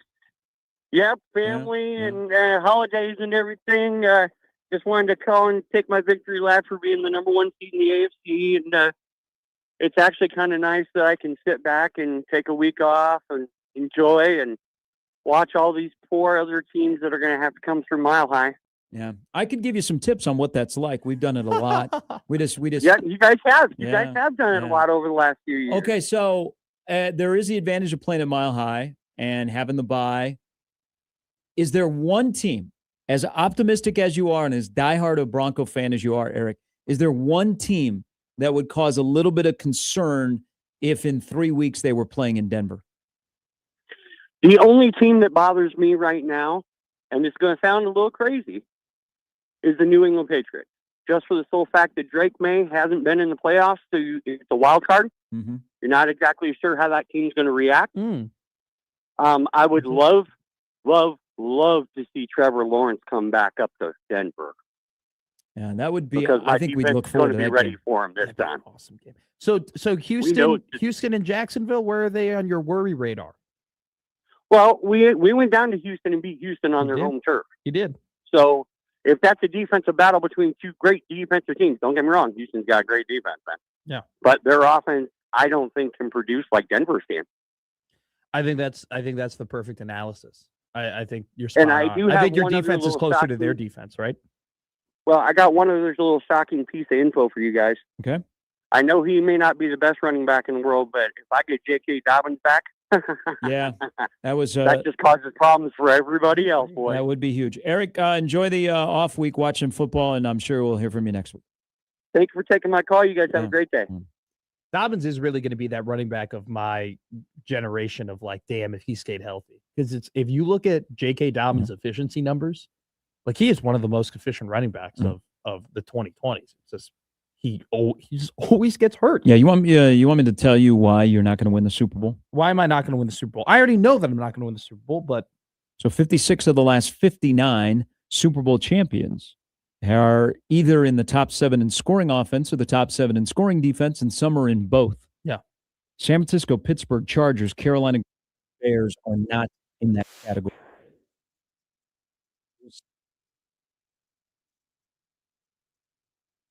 scoring before last week. Mhm. So I was that last week's game was really disappointing.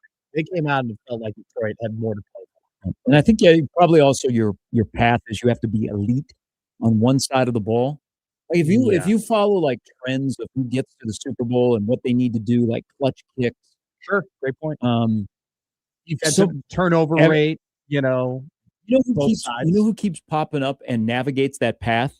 And I brought him up a little bit earlier, but they're not my pick. Would be the Houston Texans. Yeah. I think Houston and Jacksonville are two teams that I think we're talking a lot about Seattle and we're talking a lot about the Rams and we're rightfully talking a lot about the Broncos. And you get real excited about Drake May and his MVP season, everything like that. I'm going to keep telling you, I like that you're on Houston. I'm going to keep I'm telling not you on about, Houston. I'm just saying. Sure. But I like because you're I don't- bringing them Their up. offensive line and Yeah. in the red zone. But I mean, Stroud is much better than he was at the beginning of the year. And you've got Higgins and Collins he's throwing the ball to. And I think that defense is so good. Mhm. That defense. And if that offense can look like they did in the first quarter against the Chargers, that's the Super Bowl team. The problem is that they've looked like that for one quarter out of the entire year. They've played 68 quarters this season. They've looked like a Super Bowl type team for one of them. I think Seattle and San Francisco and Denver, they've looked like Super Bowl type teams, and even Philadelphia has looked like a Super Bowl type team way more than that team has. Boy, it'll be interesting. John Harbaugh, smart move. Wait. Yeah. Everybody Oh, yeah. has, pegged him to the Giants, and that kind of makes sense. And if he doesn't go to the Giants, I feel for my buddy Richie because he's just blowing me up about Harbaugh, and he's sending me all kinds of clips from WFAN, how they're talking about him and how he's already done research on Jackson Dart. If I'm John Harbaugh, I wait this weekend. What happens if Buffalo and Green Bay lose this weekend? Yeah.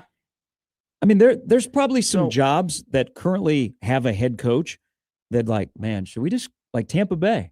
Do you Or- look at Todd Bowles and go, You don't think Miami's thinking about well, Miami already has an opening, it? Okay. but like sitting back and waiting for some jobs that aren't open yet. Sure. And I'm talking Buffalo, Green Bay playing this weekend. Yeah. So the two betting favorites are the Giants and the Dolphins of where Harbaugh might go. But I think it's a smart move to just kind of wait, see what happens next week. Because if you're in Green Bay and Buffalo and you happen to lose a road playoff game, Yeah. and you're looking at Sean McDermott, Matt LaFleur, and saying, are those the guys to get us over the top? Sure. And yet you're looking at an 18-year head coach who very highly respected It'd be and could be the Andy Reid. Because let's be honest, Baltimore should have moved off of John Harbaugh much sooner. Lamar Jackson saved John Harbaugh. Yeah, if but- you look but- at, there was a stretch before Lamar Jackson started starting that Harbaugh was 40-40. Okay, Lamar Jackson comes in and it changes everything, but they couldn't get over the top. And it's just like Trae Young being traded to the Wizards last night. At some point, you know what? You have to part ways. It's inevitable. You got to part ways, and it actually works out for both parties.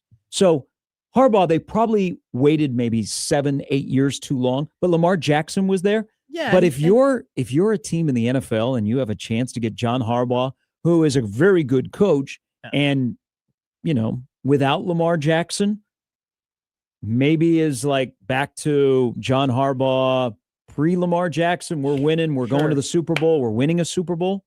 I think though, like the Andy Reid comparisons are very interesting, but I think also too you got to look back on like, Big Red is Big Red, and Big Red also got Patrick Mahomes. Like, are you guaranteeing that John Harbaugh is going to get a Patrick Mahomes type guy wherever he goes? Like that's remember he didn't get Patrick Mahomes. Well, he had Alex Smith at first. Yeah. Yeah. Is there really a veteran? I mean, I just think that when we start making those comparisons, we get away from like the. No, I don't things think that, there's a.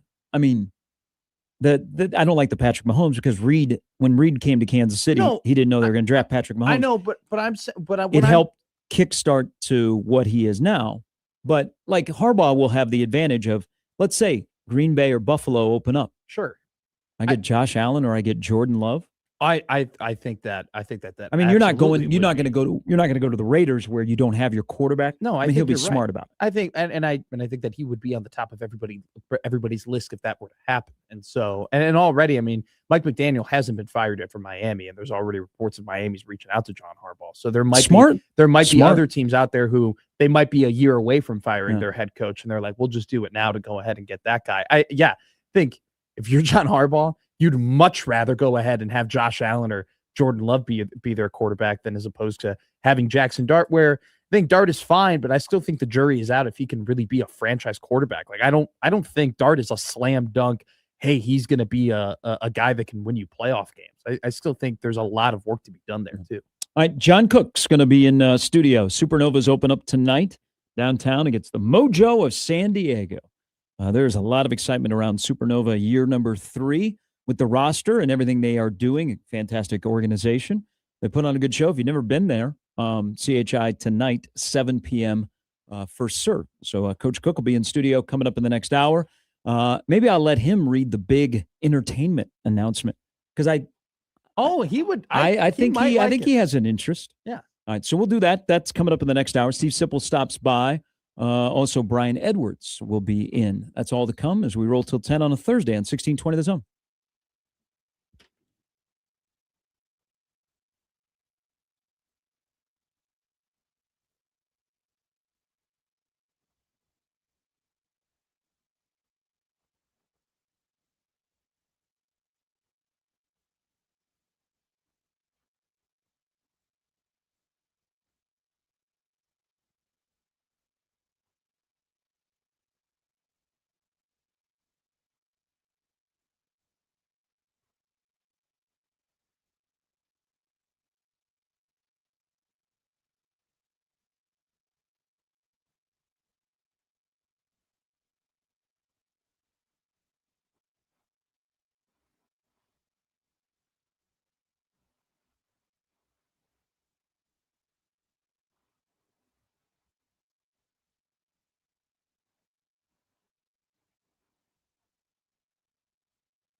So Jerry Stackhouse at Vanderbilt was 70 and 92.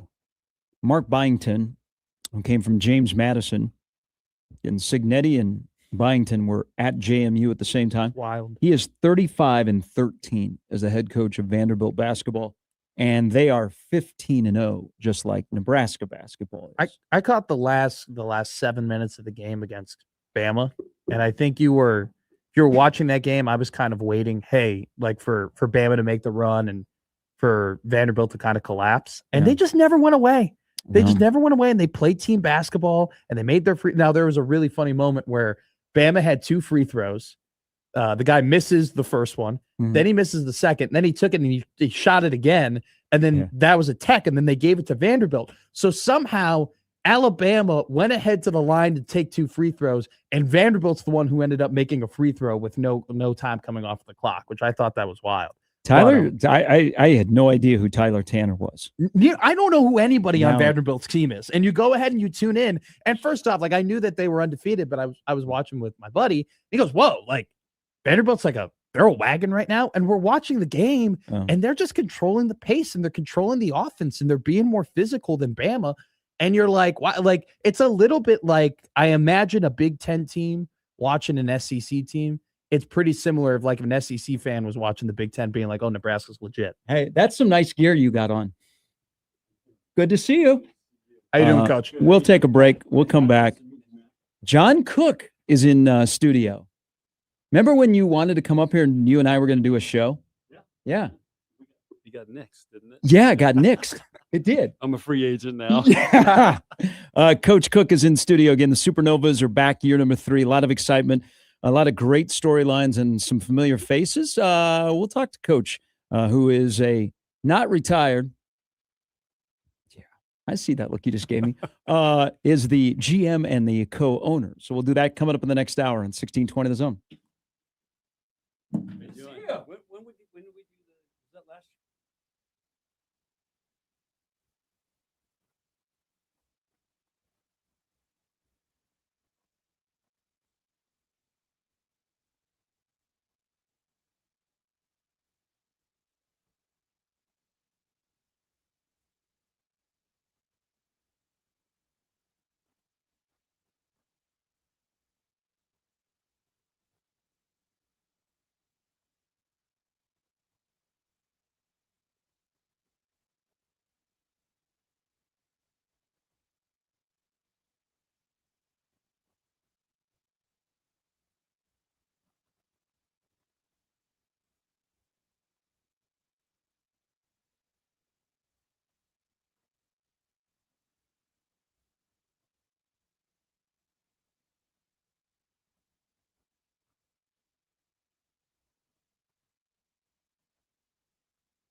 All right, before we welcome in Coach Cook, big news.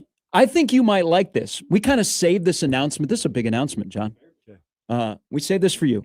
Chris Stapleton. Yes. Wow. The All-American Roadshow with Nikki Lane is coming to Lincoln in October. Nice. It'll be at PBA. So we are announcing this first right now.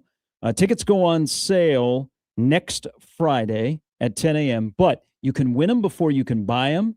We will have a chance later in the show for you to win tickets to go see Chris Stapleton. Also, if you miss your opportunity on our show, Connor Happer will have tickets tomorrow. Go to 1620thezone.com for more information. But Chris Stapleton is coming back to the area. He'll be at PBA in October. You seen him? I've not seen him, but I cried when he did the national anthem. Oh. I cried. Yeah. Amazing. Are you going to go to Zach Bryan? That's the plan. Did you see my video with my horse? You got a lot of different videos, but yes. I did it. They had me do the promo. I shot it down in Arizona, and of course, that's right. They put me and the horse in the stadium and announced Zach Bryan because my horse is named Revved after his song Revival. Yeah. Nice. So, yeah, it was awesome. But we hope that he does not draw 90,000 in that stadium. We cannot have him set an attendance record. Yeah, I hope he goes 90,000, and then we keep the 3. John Cook is in studio. Good to see you, by the way. I kind of joked with you. I thought you were going to retire. You got a family out in Wyoming. You got a great place. You got kids all over the area. I thought you were going to retire, and the next thing I know, I hear that you're coming back with the Supernovas, and not only coming back just as name, you're general manager, co-owner. How'd this all transpire? Well, great question. I'm still not sure how it all has transpired, but Diane Mendenhall is the president of the Supernovas, who I hired back in 2000 as director of ops. She was at Concordia, and again, another example of all the great levels of volleyball in this state, from high school to NAIA to Division II to Division I, and now pro. And anyway, she tried to convince me that I could come back and be the first general manager. And I said, well, listen, I'm not moving to Omaha. I love Omaha. And, but I got, I want to live in Wyoming. And so we worked it out where I could have this flex deal and come back and forth for big events and matches. And they kind of customized this role. And I thought, okay, if I could do this and help pro volleyball get going in this country, this might be another good thing for me to do to continue to give back to the sport. Coach, I first, it's great to meet you. And I want to say thank you first, because I graduated from Nebraska 2 years ago, and there were sports that were incredibly underwhelming during my 4 years of going to Nebraska. But your team in volleyball, I mean, my group chat with my friends, back from Nebraska, we're just as much of a volleyball group chat in terms of talking about the team and talking about the games and having opinions and stuff like that. And so I want to thank you for giving us something to cheer for and something to be proud of, because we kind of lacked that during my time. But I want to ask you, and this is just from a person perspective, you have the statue over, in front of the Bob Devaney Sports Center. And I'm just so curious as, what your reaction was to that, because I'm sure that it's really cool that, I have a statue here and everything like that. And you get to look at yourself, but at the same time, you're like, I'm not dead or anything. I'm still going to be around here. I'm still going to be a presence. How was that moment for you, just having yourself honored like that and that being unveiled? Yeah. First of all, it's surreal. Yeah. And because I don't know, it's just really weird. And but Troy came to me. He said, hey, we're going to put the statue in, and we're putting it in the 2025 season. That was another reason I retired. I'm not going to coach while you're putting a statue out there. I already put enough pressure on myself without having that statue out there. But I think what it really, the way I kind of processed all of it, it's really a tribute to a women's sport at Nebraska. And again, it's honoring all the great players, all the coaches that have gone through Nebraska volleyball, and all the success that we've had. And so and it looks great. I mean, we got, they said, hey, we're going to do this. And I said, well, you got to get George Lundeen to do the statue. And he's done many. He's world famous. and he did a great job. Yeah. It looks like you. Yeah. Yeah, we were worried about a Ronaldo situation or Yeah. something like that. We're glad it came out looking okay. Yeah, I mean, there's some shaky bronzes out there, There is. but he did a fantastic job. And so anyway, I just think it's a great touch, and it looks really good how they put it where they put it in Yep. Devaney, because that's where everybody walks in. Yeah. And so you feel like, again, I remember when Michael Jordan's statue went in. I went to a Chicago Bulls game. Yeah. And I remember walking and seeing the statue out there. It's just, Mhm. guys, something special is going on here. Yeah. It just gives you that feeling. And what I've heard is there's lines of people that as they're walking in, they'll take pictures out there. And again, the way they designed it, whoever was very Mhm. well done. It creates a picture type setting, postcard type like deal. So anyway, it's cool. So and then this is when you were an assistant here with Terry, and then at Wisconsin, whether it be in Nebraska or Wisconsin, you've always talked about growing the sport. You told me one time that when Trev was the athletic director at Omaha, you're like, hey, what about men's volleyball? So you've always had an eye for growing the game, growing Nebraska volleyball, growing in-state volleyball nationally. Now that you're involved in the pro side, and you're involved in the premier franchise in pro volleyball and the Supernovas and in the Major League Volleyball, why did it take so long to get pro volleyball off the ground in this country? And now that it is off the ground and players don't have to go over to Europe to make money or, have to worry about their safety, they can stay in this country. How does it grow? The whole sport of volleyball is growing like crazy right now. And I was noticing it, I'd say 5 the last 8 years. When we go recruiting, we go to the convention center in Kansas City, for example. Mhm. It used to be 50 courts. Then it became 75 courts. Then it's 100. Now it's 3 different buildings, 200 courts. And you just seen this explosion with youth volleyball or club volleyball, basically. And then the other thing that I saw, have been seeing, is in this year proved it out. You got a Texas A&M wins a national championship. I think it was the first time in maybe ever that Penn State, Stanford, Nebraska was not in the Final Four. So the parity's very similar to football now. There's parity. There's more good players across the country. And so now I think people are saying, hey, they got the talent pool. The sport is exploding. I think it's the most popular girls' sport now in high school and so on. And let's try this pro league, because there's been several pro leagues that have started, but they've all washed out. And now there's 2 pro leagues going in this country. And so, but everybody says, well, is it going to continue or whatever? Well, Omaha's proving. Yes. I mean, there's going to be probably over 10,000 tonight in the opening night. And there's 3 more franchises coming in next year. Like in major markets, right? Yeah. Northern California, Sacramento Kings owner has behind that one. Minnesota, Minneapolis, the guy that owns the Minnesota Wild, or what is it up there, the hockey team? The Wild. Yeah, and then Washington D.C. and they've got the pro soccer there. So you got some big time guys and owners coming in behind this thing and opening 3 more franchises, and there could be a 4th happening as well. I've been hearing. So it's kind of happening right now, and I think people love volleyball. They do. It's well, they love it in the state, as you mentioned. 11,000 on a regular, and put on a great show.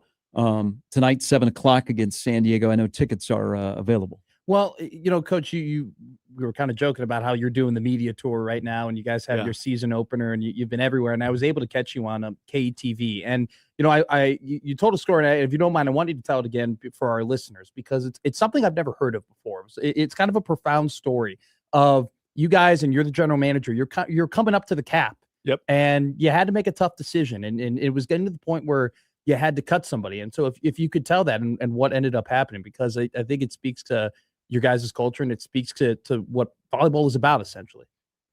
So Tuesday night we had to get to the cap, and you got to announce your final roster. No different than the NFL. Sure. And again, we called it Black Tuesday.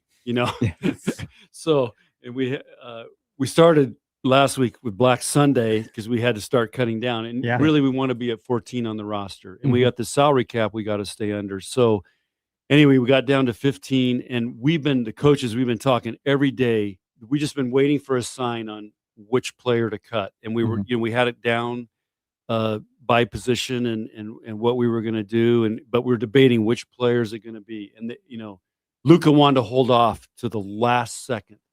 So Tuesday, they have practice, and after practice, the captains are coming in and saying, "Hey, when do we get our gear? We haven't got our gear yet." Yeah. And we go, well, we can't give it till we announce the final roster, and we got to make one more cut. About an hour later, two of the older players who are higher paid came back and said, "What will it take so we don't have to cut anybody?" Cool. And we're like, "What?" And they go, "We're willing to change our contracts so we want to keep this team together." And I mean, as a coach, I'm like, this is unbelievable. Yeah. I mean, what is this for real? Mm-hmm. And we had to renegotiate. They had to re-sign contracts, and we had to turn in the last minute Tuesday night in the salary cap. And of course, we got it approved Sure. and didn't have to make the final cut. That's Now, incredible. when we built this team and through free agency back in August, our number one goal was culture, because Luka is an old school coach. Mhm. I'm an old school guy. And, we want, in this day and age, it's all about the transactional part. What's in it for me? And you guys are, you're talking about it every day. I'd love to get on Husker football here, but we will in the next segment. Trust me. But in this day and age, for that to happen, that just validated everything on all the players that we took and built this team with. It just validated that the culture, and these are great kids that we wanted. And some of them tormented Nebraska volleyball for years, so I wanted to get those guys out here. We got Merritt back. Yes. Yeah, Merritt, awesome. Merritt took the money, went to Atlanta, the number one draft choice. But it's also still about fit and where these kids are happy and where they're going to flourish. Mm-hmm. That's still important. And I think these agents and all this transactional stuff now lose sight of that. Is it tough to look at Brooke every day, because she's kind of a thorn in your side when she was at Oregon as an All-American? I told her that, and I told her I want to make a TikTok with her, and Harper found out. Text me, goes, "You better never make a TikTok with her." So right now, because I told Brooke, I said we could raise your level of TikTok followers here. Well, she's got a really good Instagram following too. I mean, does. she's become very popular, and I think this is a question I wanted to ask you, because the sport is growing, and we've seen it throughout college sports and just sports in general. How important do you think social media has been for volleyball and TikTok and all those different apparatuses? It's huge, and these guys. I was doing TikToks that were getting 5 million views. Mm. These guys. I saw them. They get paid. They get paid for this stuff. Yeah. So, but it's a way for them to build their market and be an influencer. And Brooke has a couple things she represents, does a great job. But the thing I like about her, she's a hell of a competitor. Yeah. I mean, she's not the biggest, strongest. Yeah. But man, does she compete? And Jerry, you're right. She cost us the Final Four. And she was a 3-time All-American. She's back for her 3rd year. Speaking of TikToks, how difficult, knowing kids' brands and the day and age, how difficult and how did you manage? Because Nebraska volleyball, whether you're the head coach or Danny's the head coach, very active on social media, very active on TikTok. They give you a lot of insight into who they are and inside of the program. How did you navigate that? Because you gave them they have a lot of freedom. They do. What we did is we had them come up with the team rules, and I think Danny has continued this. So at the Vanny or John Cook Arena, whatever you want to call it now, nothing. I mean, the cell phones are off. So that is our sacred time for Nebraska to be a part of Nebraska volleyball. And then I think when they're in hotels and on the road, there's certain restrictions. But other than that, it's you can't control it. I mean, it's just part of it. And some of these guys are making money from it. And like take Maisie Bosinger. She's now doing social media. She got a social media job with Love Volleyball. I mean, and that's because probably she's been doing this social media stuff, and she should be like a travel thing, because she's in Hawaii doing the sunsets and all that stuff, and has been. I always thought it was kind of corny, but she's really good at it, and it's got her a job. So it's just part of the new culture, and again, you got to be. We had to edit some of the things they did because it can get some of the songs and music they put it to Yeah. gets. We don't want to be influencing sixth graders with that, so we had to kind of censor that a little bit. Hey, let me and John Cook is in studio with us, and we're going to do 2 segments with Coach. He's kind enough with Jeff Ekstrom to come into the studio. When people that watch Nebraska volleyball and are familiar with the high level of athletes and talent, what's the biggest difference between what somebody might see Texas A&M Nebraska playing on a Sunday at the Devaney in December to going tonight to watch? What's the biggest difference between that high level volleyball in college and what they're seeing at the pro level?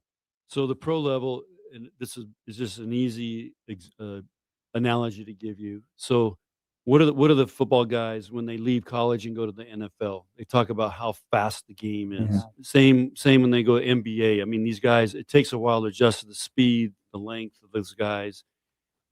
Same thing in volleyball. It's just going to be these athletes are faster. They're just another notch up. The game's faster. Everything's happening faster. It's harder to put the ball away just because they're so good defensively. And so you have to learn how to play at that level. It may take you have to learn to be more creative. But the biggest thing is the speed and the power of, because you're just, again, you got that pyramid. It just keeps getting to the fine point. So you've got the best athletes up there playing.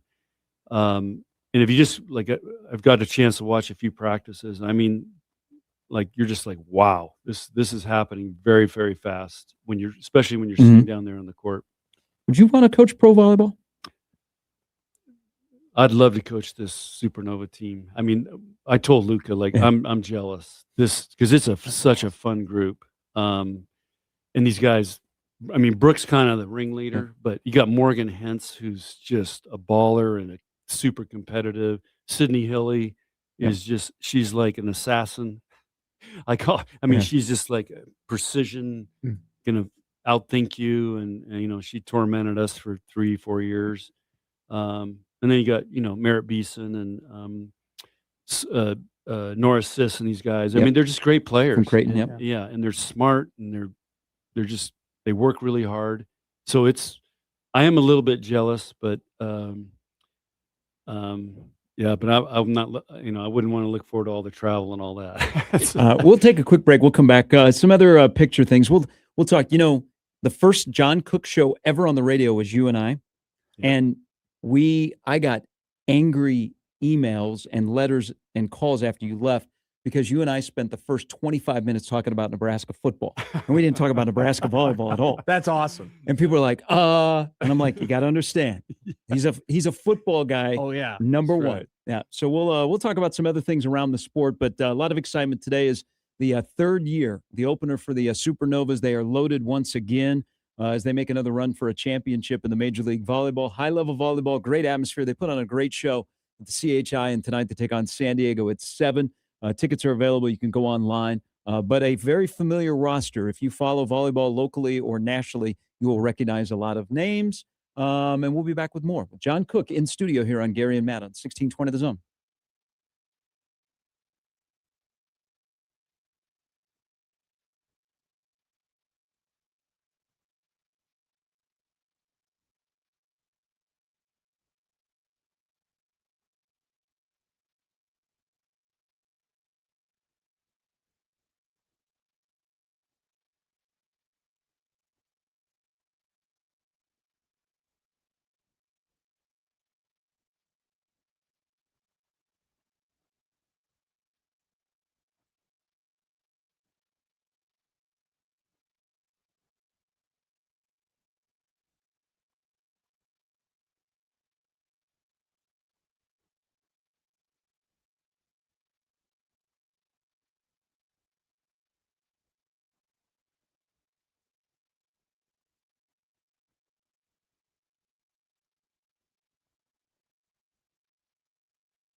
All right, welcome back in studio, John Cook, the GOAT, now co-owner, general manager of the Omaha Supernovas, who kick off their third year here in Omaha tonight downtown at 7 o'clock.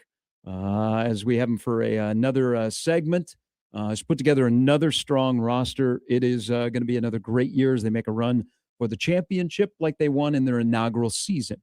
Okay. You were not in the building last month, but what was it like watching the Nebraska-Texas A&M match? Well, I did not want to be there because to me the hardest match to win in college volleyball is that regional final. Yeah.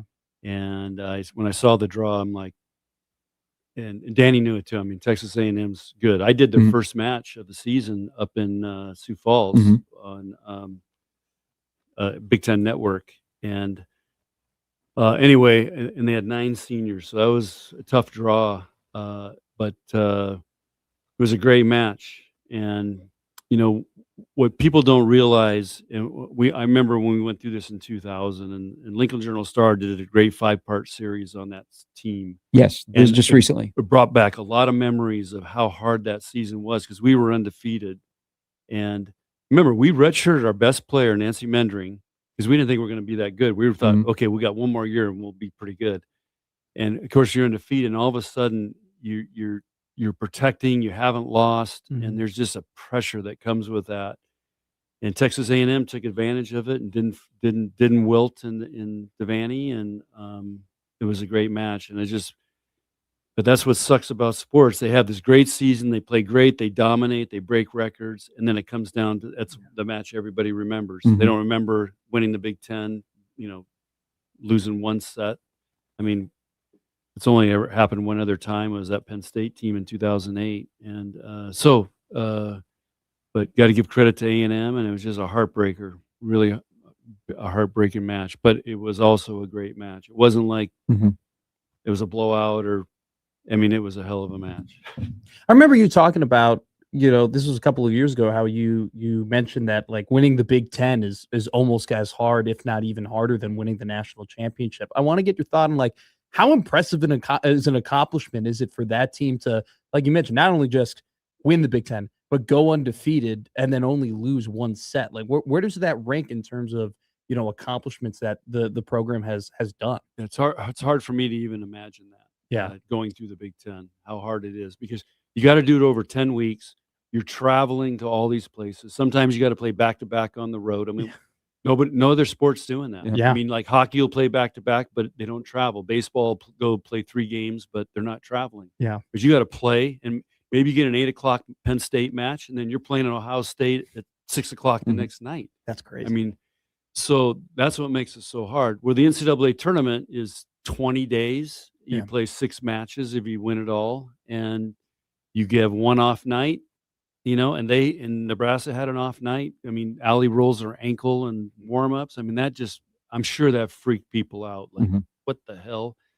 A lot of it, they weren't sure Sigler was going to be able to play. And I mean, just going in the biggest match of the year, and all of a sudden you got this adversity hitting, and that's what happens in the NCAA tournament. That's why it's so exciting, and March Madness, and now, I was always questioning college football playoff, but after watching last week, man, this is awesome. I mean, talk about some great games. So when you are in charge of a program that is Nebraska volleyball, that has, you've elevated Nebraska volleyball, and it's still at its peak can go even higher. And all the success you had, how hard is winning? It's really hard. And it's really hard to do it year after year after year. That's why you got to really admire like what Coach Osborne did and some of these other coaches that have won consistently, because winning can become one of your biggest enemies, and it's the pressure and the expectations. And then you start, if you're not doing what you think you should do, you start pressing. And Gary, to be honest with you, that's one of the reasons I got out when I did, because I had so much fun the last 2 years coaching, because a lot of it was Lexi Rodriguez and Merritt. I had 2 great captains, and I had loved my staff. I mean, everything was just, I had a great time. And I'm just thinking, next year, with everything going on in college sports, maybe it's not going to be so much fun. And when you got 16-year-old, 15-year-olds telling you how much money they need to be paid in recruiting, Wow. I'm not sure could handle that. So anyway, I think, and I know there was years we won and I was miserable, and our team was miserable because we put so much pressure on ourselves. So the expectations can get to you, and there's really an art to how to handle that. And Danny did a great job with it this year. Going back to your new role, what do you think is the key to growing pro volleyball across the country and continuing to make it one of the fastest growing sports? So for example, these new teams coming in, they're all have pro ownership experience. They already own professional teams. Now you got guys that understand this is a business. This is how to run it. We've got the infrastructure and how to do it. So that's going to give it the best chance, as opposed to, I call it the mom and pop pro league. Sure. You and I get together. Hey, let's get a pro team and join this league. You know, we don't have all the experience and the back resources to be able to really do it right. So I think that's why this is going to go. And then everybody asks, you got the two leagues going, and you got these two teams going in the same cities. I think there's posturing going on. And again, this reminds me, you may not be old enough, but Gary and I remember the old AFL and NFL. Yeah.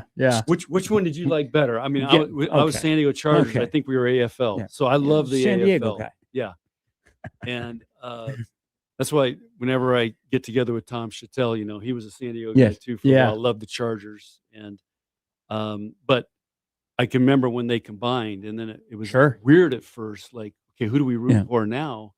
But I think ultimately that's how these pro leagues kind of shake out. And so I think there's a really good chance with these ownerships in the cities that they're in. You look at Omaha, maybe the best women's sports and amateur sports town in America. You got Indianapolis, which is a great call. College sports town. Columbus, Ohio, which is hosting Final Fours all over the place. Orlando, which is hosting all these NCAA championships. So you've got these cities that understand and have supported and hosted big college volleyball events. What's the weirdest place or the oddest occurrence that someone has referenced the Memorial Stadium game? It's everywhere. Everywhere I go, people talk about that still. And I mean, I'll be in an airport and people come up and say, "Oh, you're the coach of the stadium match." And it's referenced a lot. Even I do a lot of speaking still, and a lot of these. I mean, I speak to businesses, insurance companies, medical groups, cattle guys. It always comes up. And that's how they introduce you. This is the stadium match and 92,003 world record. So that was one of the things I think has really propelled volleyball in this country. Oh, well, I mean, going back, so I'm from Chicago, right? And, I went back and, after the volleyball match, that's people wanted to talk to me about it. They're like, how was it? And I'll tell you this right now, Coach Cook, it was the greatest night of my college life. I'm serious. I mean, it was absolutely incredible to be at a historic event like that. And I think you guys, the athletic department, the volleyball team, you guys did a phenomenal job of telling people, hey, this doesn't happen everywhere. Yeah. This is a rare moment in time, and you're going to be a part of history. And I think thinking I have so many different memories of the tailgating and the fans and talking to people and then actually walking in. I'll never forget, they had the students walk through, I think, the South Stadium tunnel, right? And so you walk through that tunnel and you see the stage and you see the volleyball court and, the two, Kearney, they were playing at the time when I walked in. So you see them there. And then, your guys walk out, your tunnel walk, right? And the red flares going up and, the camera, it was one of the coolest things I've ever been a part of. And then you ask somebody who graduated up when I did, it's, hey, that was the best night of our college career. So I'll add to the stories of everything being great. I want to get to football though. How do you view how college football has changed over the last 10 years and how, I mean, it's hard to be a fan of it, but I just want to get your perspective, because not only just a college football fan, but also a coach too, right? Who's kind of been through some of the same things that these college football coaches have been through. Yeah, I despise it, but I love it. Yeah. I mean, that's what, when you ask me that's what I hate it, but I love it. And Yeah. and it's created parity, which I think has been really good. But it would be heartbreaking, and I put myself in those guys. I just naturally do that. So, you're looking at Coach Rule, for example. I mean, they got a quarterback and then Yeah. and then all of a sudden he's gone. I mean, that would break my heart. It would crush me as a coach because you put so much into, first of all, who do you want to recruit? You invest in them, you put time, it's emotional, you connect, and then all of a sudden it's gone. Yeah. And I wouldn't be able to handle that. And I put myself in those guys' shoes. I mean, it is tough, but I think you're going to have to, and this is why Danny I think is the perfect coach, and she's got this figured out. She hasn't had anybody transfer. Everybody's happy there. So somehow she's managing that like a mom almost, and keeping those kids together. Yeah. But the transactional part, I mean, why did we get into coaching? I got into coaching because 2 coaches saved my butt in high school and got me to college. Otherwise, I have no idea what path I would have taken. But that's when I knew I wanted to be a coach. And why did I want to do that? Because I wanted to give those kids, I wanted to develop kids. I wanted to give them an opportunity. I wanted to watch them grow and push them to things they didn't think they could do. And now it's you do that for one season, all of a sudden, I've got a better offer. I'm going over here. I mean, it's got to be devastating for some of these coaches. Back-to-back years, Nebraska volleyball has not had anybody go into the portal. So let's play a little game here. Okay. Your tenure at Nebraska, how many football coaches were there? Well, I think there was 7 AD. I've gone through 7 ADs. Yeah. Football coaches. Wow. Solich, Callahan, Bo, Riley, Rule. Did I miss somebody in there? Scott Frost, yeah. So you had 6 coaches, 7 ADs. Yeah. And everybody knows you're a football guy. One time you think you're going to be just a football coach, and the next you're with your wife in a hotel in Western Nebraska, coming to Nebraska to start your volleyball career. And I know you love the sport and you love Nebraska football. Your observation over 6 coaches, 7 athletic directors, what that beast is, what is the key to being successful in today's age in managing the beast that is Nebraska football, to not only manage it, but be successful? If Matt Rule, and I know these coaches have come into your office or you've had dialogue, what do you tell them about, this is what I would do to start to be successful as a Nebraska football coach? I mean, you guys have talked about this. It's been written about. If you go back to when Nebraska football was successful, what was it? They ran the football. They kicked your ass. But sorry, You're fine. You're fine. Watch the videos of those guys, how they hit and so on. I mean, they were, and Gary, 2 years ago, I was down in the field when they brought the 95 team back, and I was in the tunnel with all those guys because I was walking through and they all grabbed me and taking pictures because, I'm going to have daughters that play volleyball, and I'm looking like these guys could still suit up right now and crush the guys out in that field. I mean, that's how I felt like it was just a different feel, different look. And I just, what's our identity? I mean, it's like changes from week to week. And I don't think we've had an identity, and I don't think we've recruited to what our identity is. And, you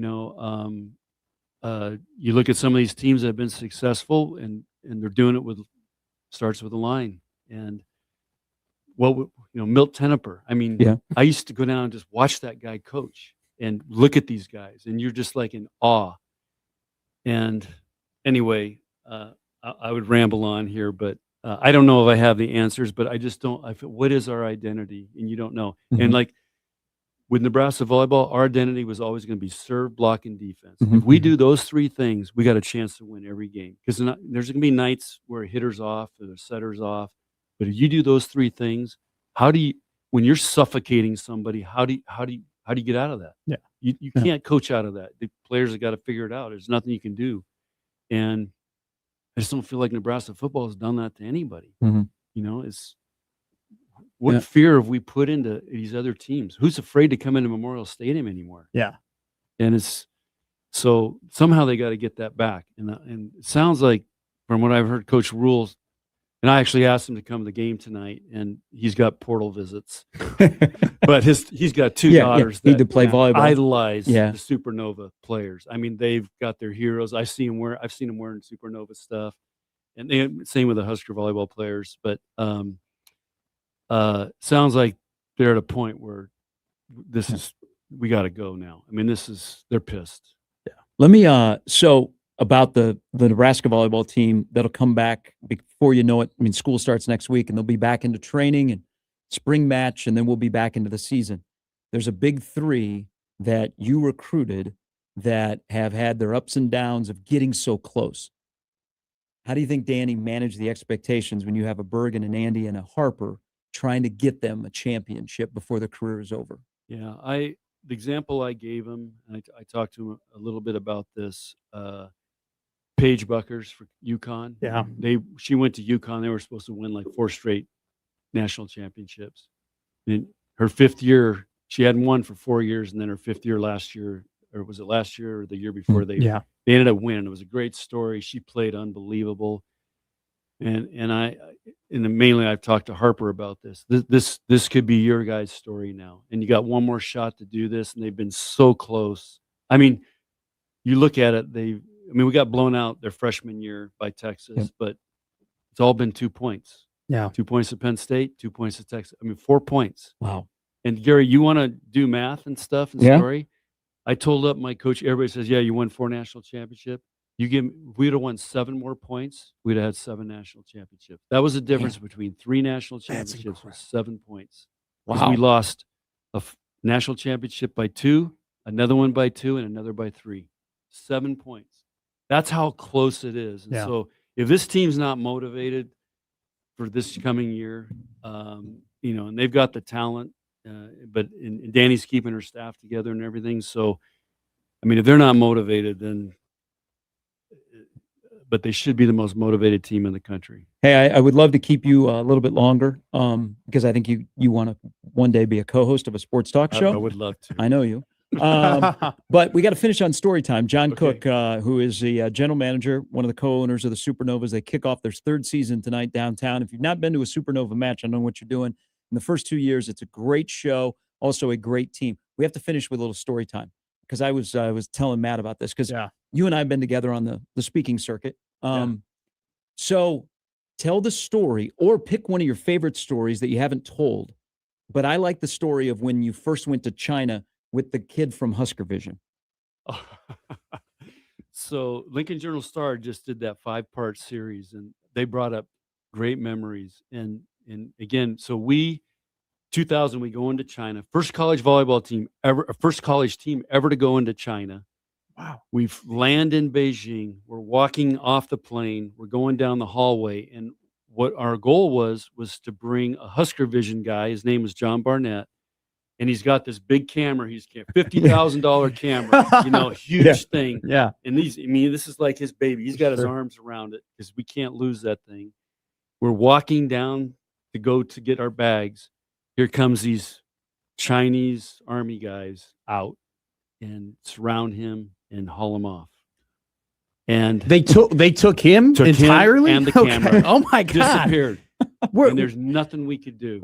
Did you know he was were you looking around? Did you see them take him or anything? Yeah, oh yeah, we were right there. Sure. We're like, what the hell's going on? And they haul him off. Eventually he comes back. We're waiting for him and he comes back, but no camera. They kept the camera.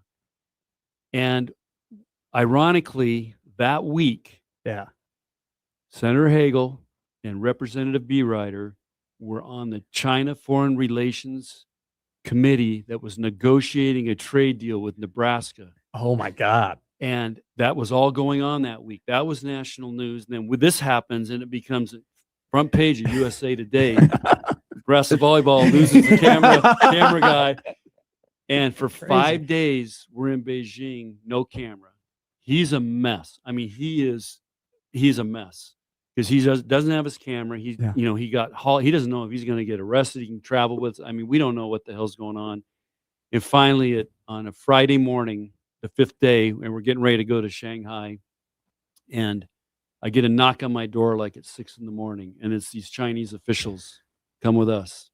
We get in this little car, we drive over, and they give me the camera. Were you freaked out when they said, Hell yeah. Because I'm sure they didn't really communicate to you what they were doing. No, well, they don't speak English. Exactly, yeah. They just come with us. And so That's crazy. I went over, they gave us the camera. So now the question was, we had a flight at like 12 o'clock or something. And our whole goal was, again, this was before social media. So we had to record all this, and we're doing a documentary on this trip because it's historic. So we wanted, and we took Little Red with us, and we wanted to get Little Red on the Great China Wall. So I told my assistants when I'm going, I go, get us a driver, because if we get this camera back, we've got to get up to the Great Wall. So we had a driver waiting. We get back, and we get Little Red, John Barnett, the camera, and we're in this little car, and we bust 100 miles as fast as those dang cars would go up to the Great Wall. That's crazy. We get Little Red up there. Next thing you know, it's a mob scene. People are coming from everywhere to touch Little Red. They were fascinated by it, and we're filming all this. And of course, the whole time, the whole rest of the trip, there's all these guys following us. Sure. I mean, we're on the plane. You can see them just sitting there. I mean, these official guys. So they weren't, you could tell normal people in China and then the official guys. They're dressed different. So they followed us the whole way. But I asked our interpreter, what's the deal? Why are they so worried? They're worried that we were going to film stuff in China and then get it out to the world. And the Chinese government didn't want that. Wow. They were worried about what we would film. Sure. So that's why they were with us all the time, to make sure we weren't filming something we weren't supposed to. Did that happen often where you guys started filming things and they put the hand in front of the camera, or? No, Okay. we were told when we were told what we could film, just Oh. to keep it to the volleyball and Wow. nothing else. Wow. Because we did, every day we would do a tourist thing, Sure. and we would go out somewhere, and that was, That's intense. Yeah. That is, I can never You imagine that. hadn't told that story until recently. yeah, it was great. And what was cool about it put Nebraska kind of in the politicians getting involved. And Diane Mendenhall is president of the Supernovas. She was our director of ops on that trip, and she was the one having a lot of conversations, because we had to do it in the middle of the night in China to talk to these guys, the people in the U.S. And so this was all going through Washington, D.C., and it was nuts. And they also signed the deal. That I think that Friday or Saturday they signed the trade deal. That's incredible. That's fantastic. How's the horse doing, by the way? He's doing great, and we're up to 7 horses now. So That's awesome. got a couple babies, and my son and I, they're doing great. So they're in Arizona and sweating down there because they all got their winter coats. But Gary, I spoke at a deal last night at this club, and You speak every day. yeah, and there's guys coming up to me who have been on the ranch where I got the horses from out in Erickson, the Pitzer Ranch, and they're telling stories. And then you asked about the stadium match. A guy came up to me. He's a Wayne State grad, and he said, "You realize that stadium match, because Wayne State, thank you for inviting them. Yeah. They got paid $50,000, which was awesome. That paid for, I think, about 7 years of ticket sale revenue. Oh, what they wow. make at volleyball matches." And he said, "We did it in one shot. Thanks." Oh, that's So- great. So not only it impacted, the world of volleyball, but just think how cool that was for those Wayne State and Kearney players to do that. And that was a huge deal to involve them. Well, I'm glad you are involved with the Supernovas. I mean, you put your name on something and it immediately turns to gold, and you have joined a great organization. So I'm glad to see you back here. Thanks for stopping in. Good to see you. Yeah, thanks. It's great to see you guys. Love your show. It's John Cook. He is the general manager. They put together a fantastic roster for the Supernovas. There is some local connections, Nebraska and Creighton, and some great national players that, if you follow volleyball, they have either played against Nebraska or they've been a problem for Nebraska. You could see them beginning tonight downtown at the CHI Health Center. 7 p.m. first serve against San Diego. Kicks off a long season as the Supernovas and the Mojo meet. Thanks to Jeff Ekstrom and everybody at the Supernovas as well for allowing John Cook to come in studio. We'll take a break. We'll come back and finish the hour after this with all of you on 1620 The Zone.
That was awesome.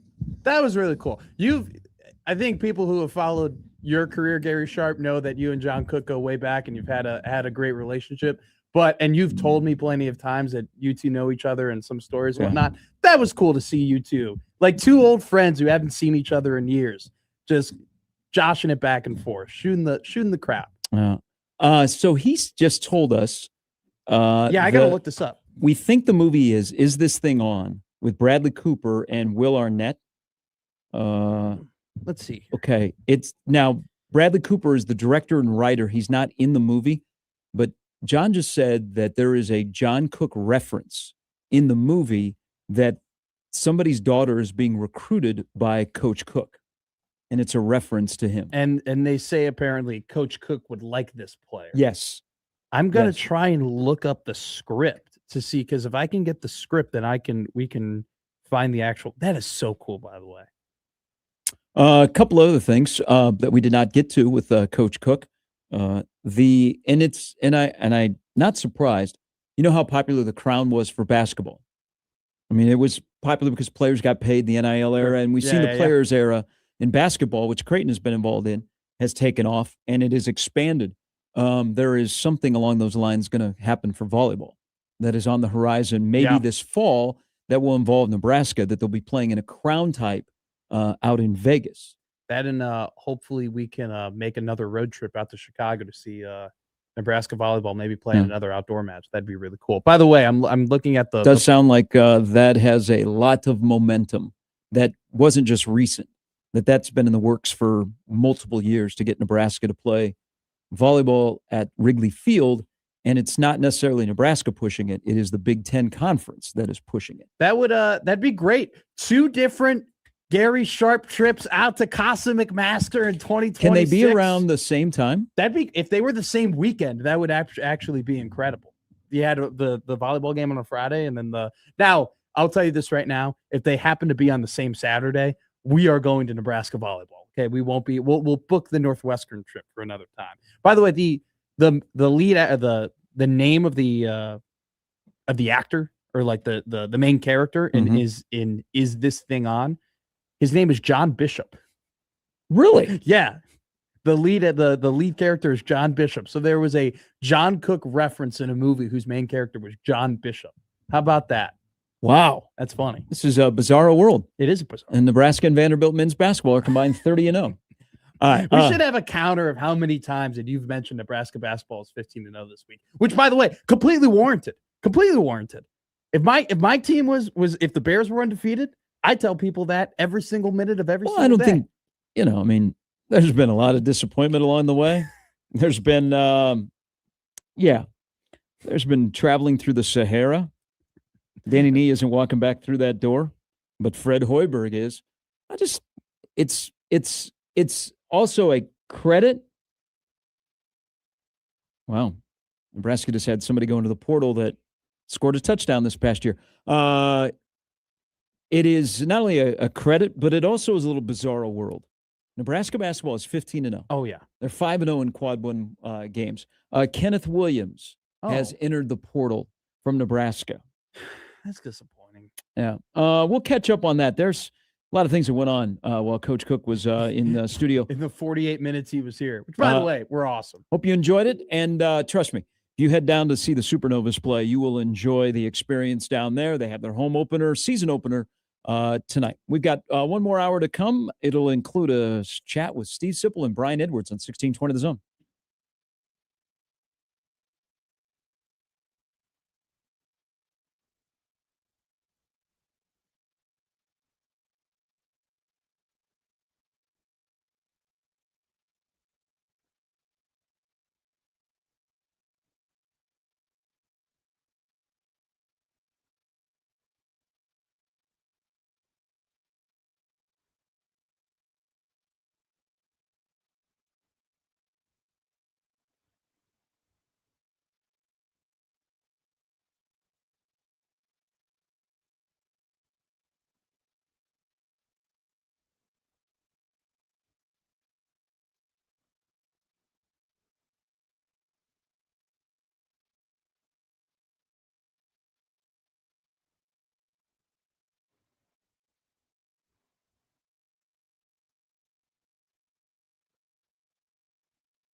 All right, before the hour is over, we announced it before Coach Cook joined us in studio. Chris Stapleton is kicking off his gigantic North America tour, the All-American Road Show. I guess we get Nikki Lane in Nebraska. I've seen that Lainey Wilson is performing at some spots, but it's October 7th at PBA. Tickets don't go on sale until next Friday, but before the hour is over, we're going to give you the opportunity to win a pair of tickets to go see Chris Stapleton October 7th at PBA. Who knew that we'd get a Chris Stapleton concert date before we get the Big Ten football schedule for 2026? Who would have thought we got a Chris Stapleton concert date before we got a defensive line coach that's hired in Lincoln? I think they have one. Okay. Yep. I think they have one. They're just waiting. Yeah. I think they're waiting. Sounds standard. Keep an eye. Speaking of the schedule, Mr. Pribula visited Washington yesterday. People forget Nebraska and Washington play this upcoming year. No Damon Williams, which would change that game significantly. And maybe, depending on how all this went down, Jed Fish, I don't know, they strengthen the team? Do they weaken the team by people going, what's going on? How could you let Damon go? Why did he go? But they are desperate and searching for a quarterback, as Washington's quarterback has made intentions to transfer, but the Big Ten athletic directors had a annual, or I don't know, maybe monthly meeting, I think you'd call it, yesterday. They got together, and they are pretty strong on supporting Washington's position. Oh, yeah. That Washington will not put Williams in the portal. Buckle up. There will be lawyers. Well, we saw it becomes the office versus the coaches. We saw this happen very similar to Wisconsin and Miami last season. Like Xavier Lucas, who's a defensive back, tried entering the portal. Wisconsin wouldn't let him enter the portal, so he unenrolled in Wisconsin and then enrolled in Miami and is just on their team and playing a pretty big piece on Miami's defense. I think that litigation is still ongoing. Like they haven't figured anything out in that regard. So it could end up like that, where litigation is underway and they're trying to figure out, but Damon Williams might be playing football for another team while that is all happening. And I don't fault Lane Kiffin. Why don't you fault Lane Kiffin? And just playing the game, right?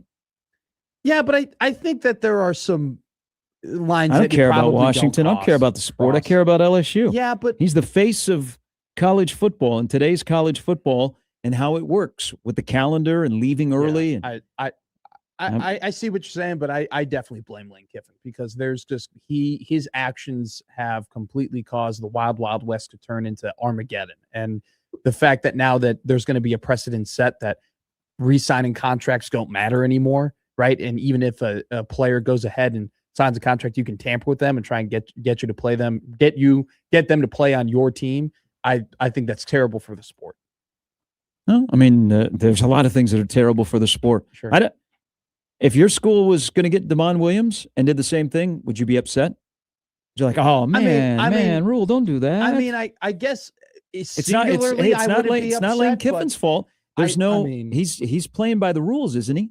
Well, there are no rules. Yeah, and so you don't have to play by them. But he is going to send college football into an absolute tailspin that it's already in a tailspin. He's going to send them into an even more of a tailspin. It's through his actions. And I just think, once again, Shane Beamer kind of talked about it. There are unwritten rules that you have in coaching, and Lane Kiffin just does not care about them. You know what? All these coaches that talk out of the side of their mouth about we want rules, and then there are no rules, and so they take advantage of there being no rules. Just stop, okay? Stop standing on the altar and preaching to me, okay? You say one thing and you turn around and you do the other. It is every man for himself in the sport. No one is in charge of the sport, and until they are, you know what? It's fair game, because the window of how much patience you have with your fan base or your employer has shrunk, and you have to do anything to win. I know it sucks, and I know there's an ethical part of it. Yeah.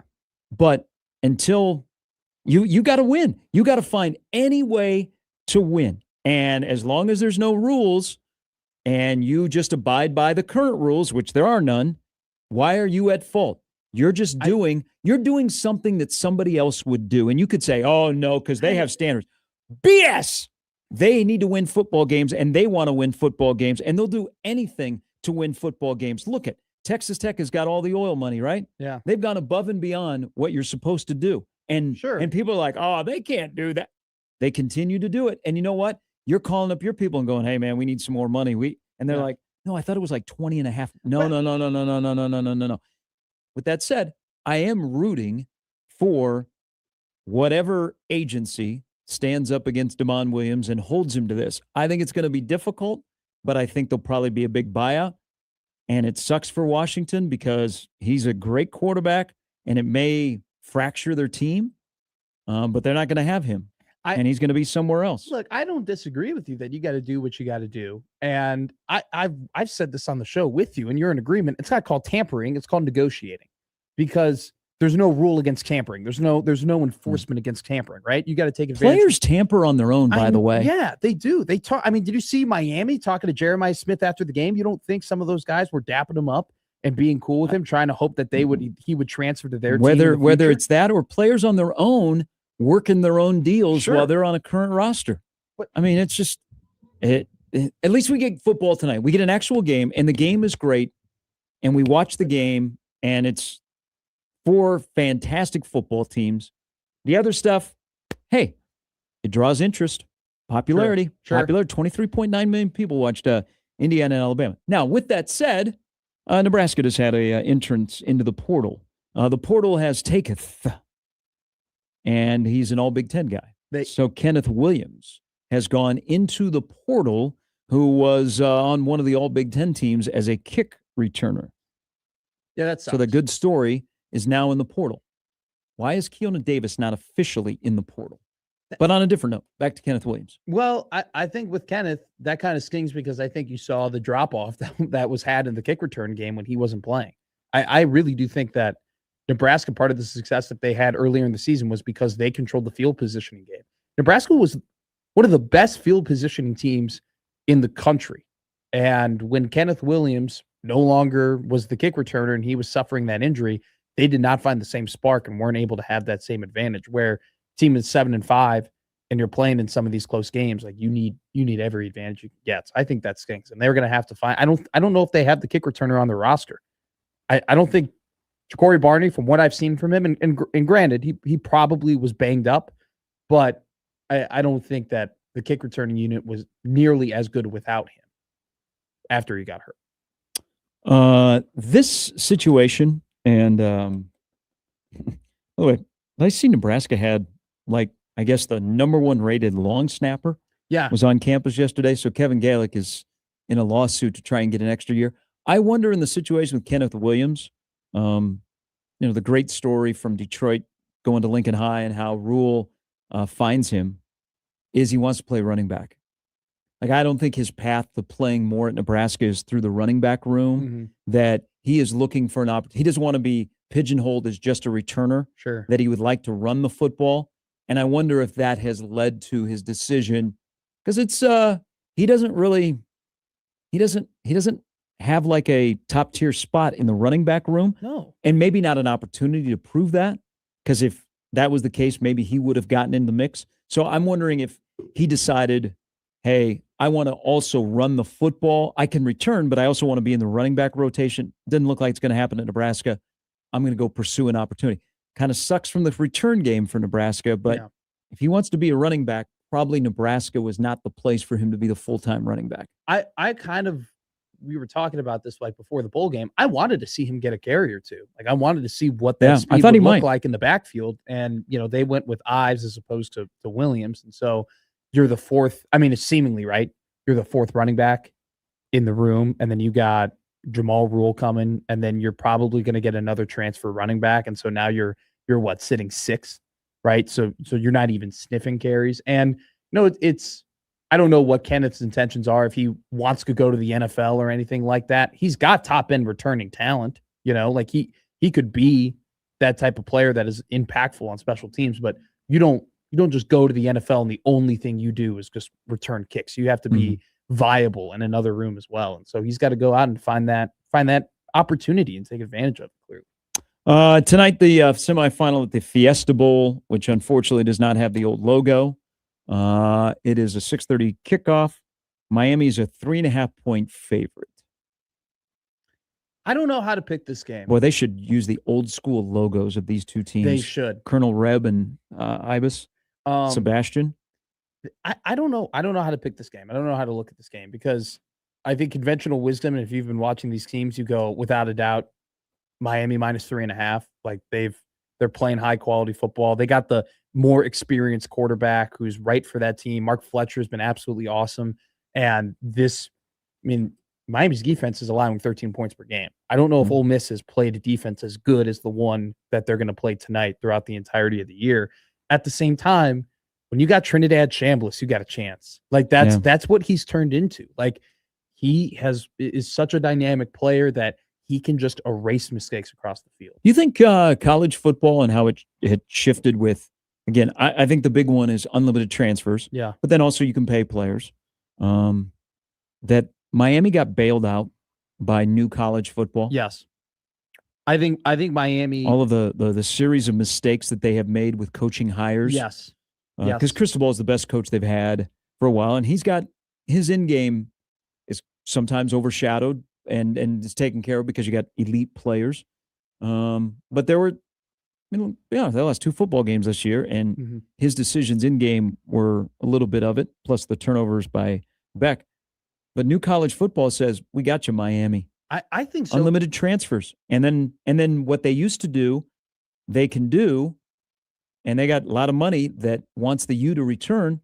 They said, here we go. Yeah. I think that they were stuck in the past, and there were, I think a lot of the similar problems that you find that, with programs that kind of fall off. You got a lot of cooks in the kitchen that think that it should be done a certain way, and you have the old school kind of butting heads with the new school. I'll say this about Miami, though. They went ahead and they got the number 1 overall pick in the draft last season through the transfer portal. They go ahead, they got their quarterback this season, who has been up and down, but has led them to being in the Final Four through the transfer portal. They have a offensive lineman, head coach who went ahead and acquired, both really good players on both lines from the transfer portal. So it's they've been bailed out on the fact that they can acquire more talent that's more readily available. At the same time, though, you've said it, you've preached it more than anybody. Good coaches coach. Right. And we're going to find out who the good coaches are. Mario Cristobal knows how to coach in the trenches. And that's why the reason why Miami's where they're at isn't because of Mark Fletcher or Carson Beck. They're where they're at because of their lines. And Cristobal's going to do a great job. Game. Yeah. Well, I think that's like Texas Tech can spend all the money in the world and put together a really, really good roster. Now they play in a bad football conference, which is a banger of a basketball conference, but they're 1-8 all time in the playoff. That is your Big 12 football.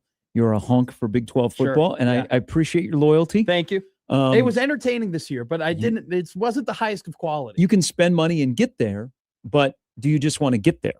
Teams that get there and move on, they have an element, and that is somebody that's wearing a headset. But isn't because Nebraska's part of this conversation, because Nebraska and Miami, those days are a long time ago. Even though I've seen more highlights of the 01 Rose Bowl lately, comparing like the great Miami teams, and that Miami team and the 95 Huskers would be a great game at their peak level.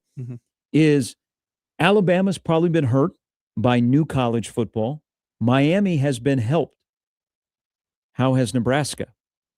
Well, Nebraska's been helped in the fact that they can acquire talent more easily through their money, and they no longer have to. I mean, look, Nebraska cannot play the look at our recent success game. They cannot play the game that USC can play. They can't play the game that Georgia can play. But their ability to give recruits money, right, goes ahead and allows them to compete to get higher talent that they weren't able to do before. At the end of the day, the reason why Nebraska isn't where those other teams are at is that, number one, they haven't evaluated as good as these other teams and acquired top talent as these other teams have. And on top of that, they haven't developed. Like the development of this Nebraska football roster has not been comparable to the development of really any other team in the college football playoff. Look at Indiana. All right, look at the so this is in 2003. This is the final AP poll, week 17. Now I don't know why I picked 2003. USC, LSU, Oklahoma, Ohio State, Miami. 3 of those teams have been in the playoff in the last 2 years. Yeah. LSU is still relevant. USC is still relevant. Michigan, Georgia, Iowa, Washington State, Miami of Ohio. Wow. So let's even go back 10 years ago. Okay.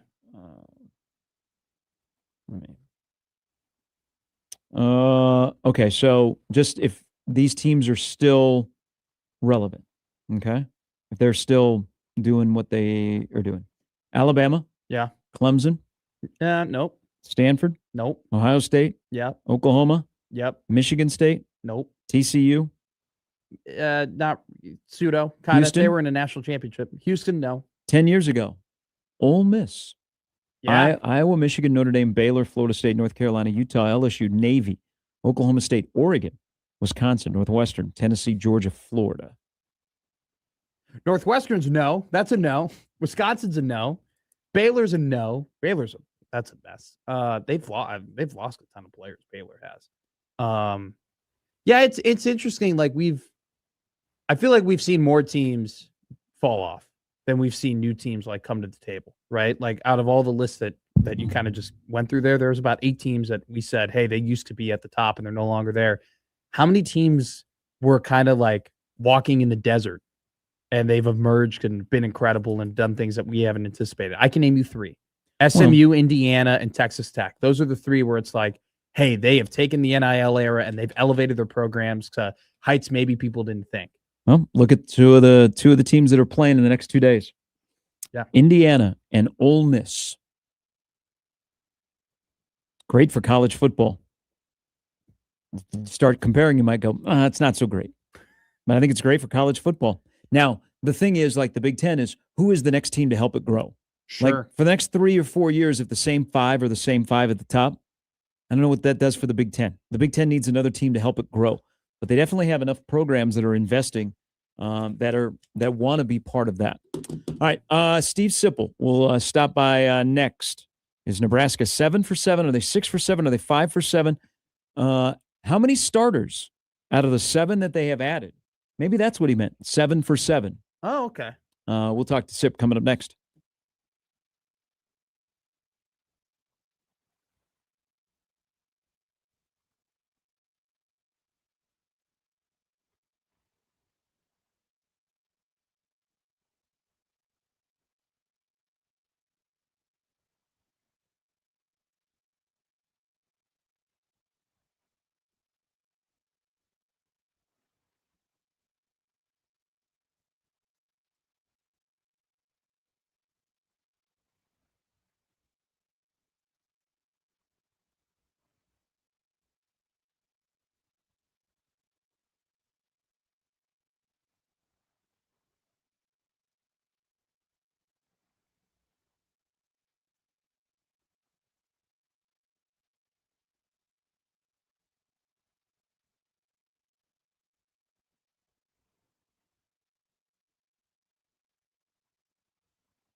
I hope you enjoyed our, I don't know what, 50-minute chat with John Cook earlier in the show. It's up on the radio replay page as we welcome in from 93.7 The Ticket and On 3. Busy guy. Got a day off yesterday because the portal was not good yesterday. The portal's busy this morning. It is Steve Sipple. Good morning.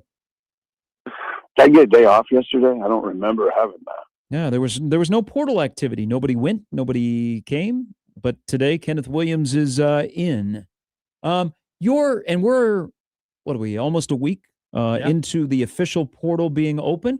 How would you assess Nebraska's portal giveth and portal taketh away? I think they're in pretty good shape. I mean, I know they're 13th nationally in the On3 portal rankings. I think they've done a pretty good job. There's an obvious hole right now that they're addressing. And that's I'm going to call it interior defensive line. But I'd say the quarterback, I like what they got at quarterback. And I really like what they got at linebacker. And then, McDougal, the safety from San Diego State, looks promising. The 7 guys in the boat are good. And they're gonna get 2 in the next couple days. It looks like they're gonna get Anthony Jones from UCLA, who projects as like a defensive end in a 4-3 or in a 4-2-5, 4-down line alignment, and Quasi Gilmer probably tomorrow. If that's 8 and 9, then again looks good. I think Gilmer could come in and start at receiver. Just be the kind of the de facto replacement for that kid from Kentucky. Dane Key? Yeah. So, I'd say they've done good. There was a scare, the Minchie thing caused a bit of a scare on Monday night, but they rebounded. They rebounded from it. I don't know. I don't want to call it a rebound. They reacted to it really well. It's funny. We say, wow, like if you look at what Nebraska did, a lot of people say Anthony Calandria was probably the better option than Minchie, right? You got a quarterback with more experience who's played Power 4 football, who went to UNLV, who had some great numbers, 3,400 passing yards, 600 rushing yards, 33 total touchdowns. It's the type of quarterback that you go, okay, wow, like if Nebraska's going to improve in the areas that they need to improve in, he fits that archetype. Am I wrong to ask the question, Steve, why wasn't Calandria plan A as opposed to being plan B behind Minchie? No, you're not wrong to ask it. Those sometimes those conversations can be kind of complicated. No, it's a legit question. Some of this gets down to, you have this personnel department that works full time evaluating players, and they obviously came away from their evaluations on Minchie. They like what they saw, and I always do this thing. I don't do it as much as I used to, where I say, well, they know more than we do. Sure. That they study this for a living. They know all about it. But and I'm not just talking Nebraska now. There's just so many misses on that position that then in recent years I've started to think, I don't know that they know more than we do. I mean, it makes me wonder sometimes. Sure. There's just the ungodly misses at that position. They're ungodly. Like you've got to be kidding me. This didn't even come close to working. Sure. So it's an interesting discussion to me because Minchie's quite a bit different than Calandria. Yeah. I mean, Minchie does not run like that. I mean, he can run, but he's definitely more throw first, run second than Calandria. He doesn't run it like Calandria. So they're different kind of guys. I'm more excited about Calandria almost in an intangible way because he brings so much energy. I think this program needs a guy like Calandria, not a guy like Minchie. Minchie's not a high energy guy. He's kind of a cool customer. I almost like the picture of this little spark plug, a guy that is going to get up and point first down and he's going to take off running and he's going to run into people. I like that look. And I like that feel for that room, that offense in that stadium. That's what I like about Calandria. See, I think that's why, and he's not full comparison, but there's a little bit of Tommy Armstrong, who was kind of like that. There was a little bit of a gunslinger. It got Tommy into trouble, but he also was a guy that had 67 touchdown passes in his time in Nebraska. He had 44 interceptions. I agree with you. There's a little bit of swag there, and it's not like forced swag. It's like this kid can be like road teams hate him because he's that attitude. But there's another part of going from Minchie, where you had a combination of Minchie, Latif, and you're looking at the offense and you're like, God, you got to get away from it being stale. Do they add some juice to it? What do you think now as you look at Calandria? And I know that you've done this because of the show you work on and the people you work on. You've looked at now UNLV games. What do you think then Nebraska's identity in an offense allows them to do with this kind of quarterback? Well, I don't know that I wonder what Dana's thinking right now. If you're going to see QB counter, QB power, we haven't seen that here. I mean, literally quarterback counter runs, quarterback power. You can do that now. I don't know that if that's what Dana has in mind, Dana Holgerson. I hope so. I mean, I think that would work. I think you have now some of that. You have to see if the line can do it and all that. But yeah, I think it's going to change the look of the offense dramatically from what it was with Dylan. Just because of what I said, you weren't doing any of that with Dylan, and just a guy that can. I think a lot of this too is just when plays break down, how well he'll be able to handle it. Where we just Nebraska didn't have that. It's almost sometimes welcome when a play breaks down. You don't hope for it necessarily, but it's not a bad thing because now schoolyard and a guy like that can just take off.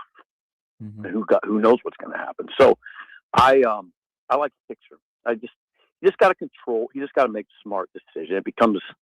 He's got to make smart decisions with the ball. His past, he's had problems with that. He had problems. He basically got run out of Virginia, got sent to AAA, but he was a AAA player of the year. He's Mountain West player of the year. So I think that it makes a lot of sense to me, and I'm excited about seeing him on Saturdays.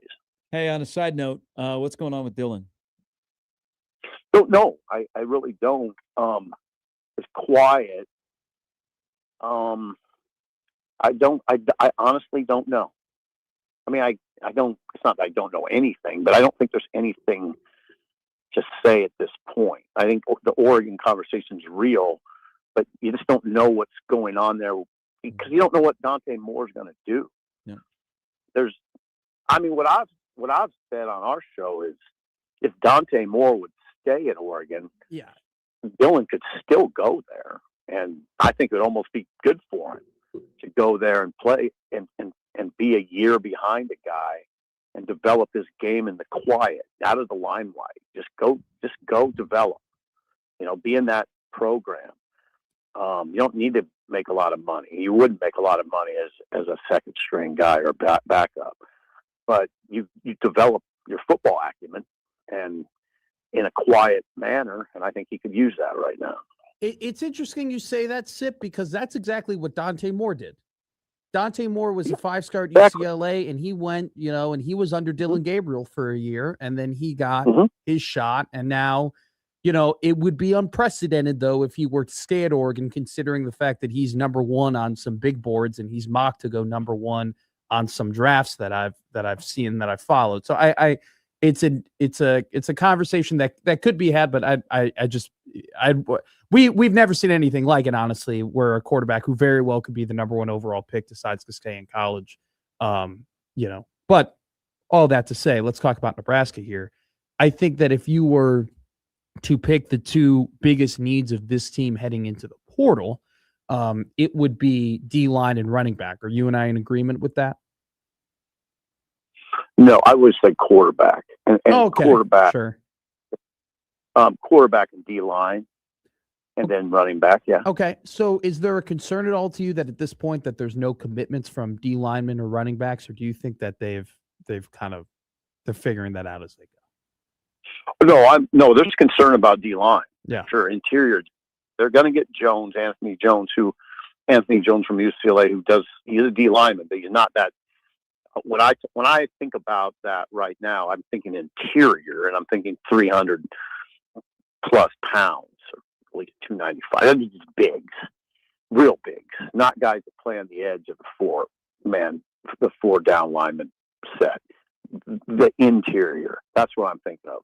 Yes. No, I'm not. I'm a little disappointed right now that there hasn't been more of that. Now there's a guy from Iowa Western now on the radar. Berberia. Yeah, and that would be good. He's visiting Clemson. The Iowa Western player's visiting Clemson today, and then Nebraska on Saturday. And my understanding is pretty much Clemson. It's going to be Clemson or Nebraska. That's definitely one to watch. They've had some guys here. They had some guys that are interested. That the ship's just sailed. Yeah. It's a concern. Now, I would say that's a disappointment. The running back discussion to me is different. I don't think it's the needs as pressing. Now, there's a lot of people that will hammer me for saying that. I'm not suggesting they don't need one, but it's not as big of a deal to me. And I do think I'm watching Charmar Brown really closely now. Not just total. I'm not just theorizing. It's not just total speculation. I think there could be something there. Now he's playing tonight, and even if he were to play in the championship game, they get an extension. Those players that are in the playoffs, and he could still materialize. Yeah, I'd watch that. Yeah, I would watch that situation. Yeah, the tentacles went up when Mark Fletcher said he was coming back at Miami at running back. Mm-hmm. So now but where I stand on it is they have guys in that room. They have 5 guys. Kenneth Williams is done. Now he was part of that group. Now he's gone. But I think you have to leave open the possibility that Mekhi Nelson and Jamar Mosey will get significantly better in the off season, and even maybe Ives. And then you have Connor Booth and you have Jamal Rule. You have a full set. So you have guys, but are they dudes? Are they dudes, Sipple? Well, if you pin me down, if you said we're going to add Charmar Brown to that room, I think that'd be great, and I think he would be number one. But I like what I saw from Mekhi Nelson. We finally got to see him for sort of an extended period, and he's always intrigued me because he's such a knifing runner. He's such a hard, tough runner, and he doesn't dilly dally around. I like his style. I don't, but I get what you're saying. I don't know if that's the guy, Yeah, there's probably. I understand. I understand Yeah. where you're coming. Yeah, there's probably no position group at Nebraska currently that the public opinion compared to the internal opinion is so far apart than there is at running back. Back to Berberia. Well, there just isn't that position because it was the same last year. We all said Nebraska's got to go get a portal guy. Well, they didn't dabble with a portal guy until Marty Brown left Fargo in the middle of the summer. So I think they like what you pointed out, Nelson and Mosey. I think Mekhi Nelson probably would have played more last year, but Emmett was so good. Yeah. But let me go back to defensive tackle. So Berberia, who is the kid from Iowa Western, Nebraska might be on the cusp of getting a scholarship Iowa Western guy. Unbelievable. But he's a junior college All-American. He's got 3 to play 2. He played for Scott Strohmeyer. He was coached by Aaron Terry, who I hold in high regard. He played in a great program. I look at schools where they've been interested in him. Those are good defensive line schools. Michigan State, you brought up Clemson. So when he comes to visit on Saturday, he's coming to visit, and do they tell him, hey, let me show you a black and white picture of the guy that you're going to play for? That's the other part of this conversation. Where do you sense Nebraska is on filling that final role as a defensive line coach? I don't have a great sense of it. There's things you can do. And what I mean by that is they have Roy Manning, who's going to coach the edges. So you kind of do have a guy in there to a certain extent. Now, is there just an in-house guy that you say you're going to coach the interior? I guess what I'm telling you is I'm not that wound up about it, and I don't think it has to be an issue in this discussion as long, because here's why.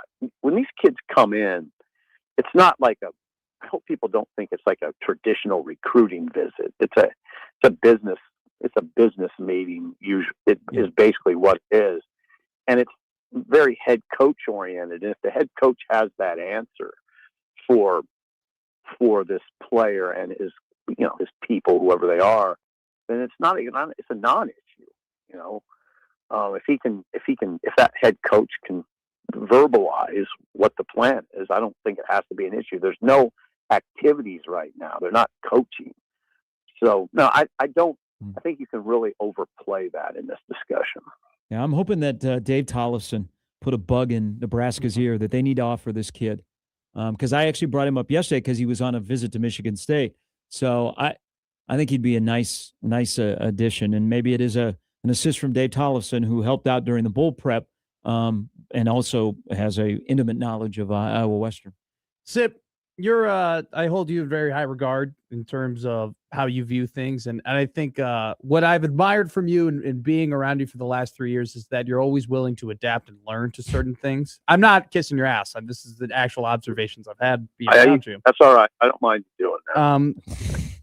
I mean, I don't want you to actually. Sure. But yeah, no one actually wants to see that. But Steve, I feel like with the transfer portal, this is like the ultimate read and react time for writers like yourself and reporters like yourself, because I think that as soon as you know how to read the tea leaves and as soon as you know that, hey, these are how things works, the rugs get, pulled under you. I've never seen a portal guy flip, before. We saw that in Minchie. I didn't know that you could offer guys contracts after they've already signed contracts with their current teams. From the Steven Sipple perspective, what have you learned through the first 7 days of the transfer portal that maybe you have adapted to, or, is there something that you buy into more now or buy into less now after the first 7 days? Yeah, I don't know if I've learned it as much as it's just been reaffirmed in my mind. Just keep calm. I mean, it's not, things. They have a personnel department that works all year round. So what I'm getting at is, the initial reaction to Minchie was, I'd say, even sort of hysterical in my mind a little bit, like, you've got to be kidding me and blah, blah, blah. But they reacted well to it. They had a plan. And then the next day, Tuesday, was a big day. I think they got 5 guys that day. And then when you sized it up, so on Monday night, you're going, God, the narrative from a lot of fans, message board type stuff, social media, was, this is a train wreck. This is never going to work. And then 24 hours later, it was, oh, okay, not bad. Yeah. Look at these linebackers. They got Owen Chambliss. They have Dexter Foster. They got Will Hawthorne. They got some guys, and they got Tree Babalai, or however you pronounce his name. And that at the end of Tuesday, you thought, okay, that was a good day. Topped off, I think that was when Calandria kind of topped it all off. So I just don't overreact. I mean, I try not to. I think I did for about 15 minutes with Minchie. In our business, you don't really even have time to react because everything moves so fast. I had to write so fast after that. Thankfully, we got word quickly where they were going to go. It was going to be Lagway or Childs or Calandria. Pribula popped on the radar, I guess, too. But yeah, just to stay calm. You don't have to be hysterical every time something happens. Stay calm and carry on. You can put that on a T-shirt, Sip. Yeah. Yeah. Hey, thank you. I love it. I actually enjoy this stuff. It makes it interesting. It does. It's the ups and downs, but it makes it interesting. You guys done a great job. It helps have relationships and connections with agents and all that kind of stuff, and in the On3 network. Great job by you guys. Thanks, Sip. Have a great weekend. Thank you, guys. Take care. I feel like I'm taking crazy pills.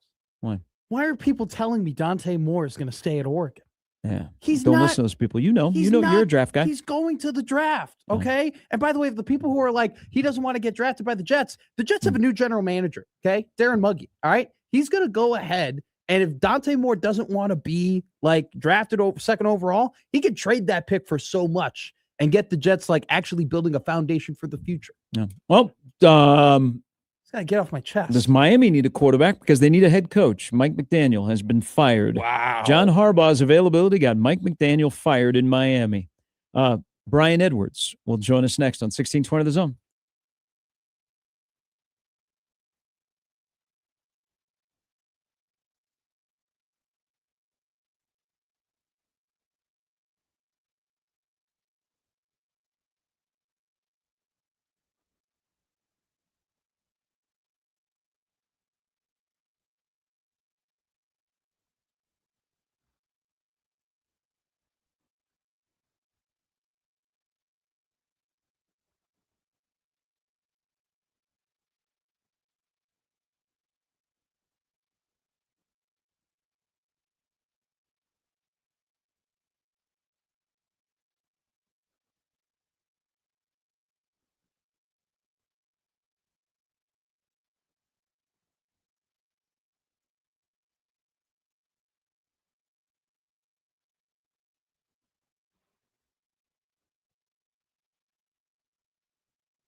All right, 8 days into 2026, it's time to talk some ball and how you can make some money with a good friend, Brian Edwards. I won't say you know what, but hello. I hope you're enjoying 2026.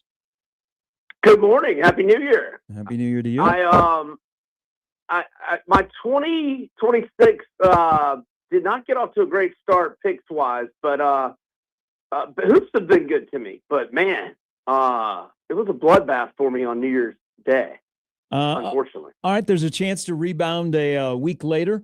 Let's start kind of on some. Let's start a little college football, and I'll let you kind of take it as Brian Edwards, a senior handicapper at Vegas Insider, and great stuff, great website. You know I love it at majorwager.com.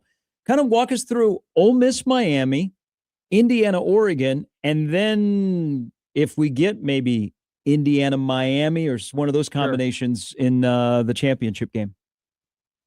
All right, so Miami's defense, has obviously been playing lights out, but I think we have the quarterback advantage, or I know we have the quarterback advantage. In fact, Carson Beck has been limited to 103 and 138 passing yards in the 2 CFP games. Now, when you're playing as good a defense as they are, that's okay, especially when Mark Fletcher is running the ball as well as he is. And look, I've been saying all year, Ole Miss defense can be had. So as a bit of a hedge, I'm all for Fletcher over 88.5 rushing yards. But I like Ole Miss in the game. Not only do I think we have the quarterback advantage, but also the head coaching advantage. I mean, look, just because anybody over Cristobal in terms of game management. Now, Cristobal can recruit. He can roster construction, motivation. You know, he's all that kind of stuff like a Les Miles or an Orgeron. But in terms of game and clock management, we've got the advantage with Golding, who really the only mistake I think he's made was chasing points and going for 2 in the first half against Georgia, but it worked out just fine.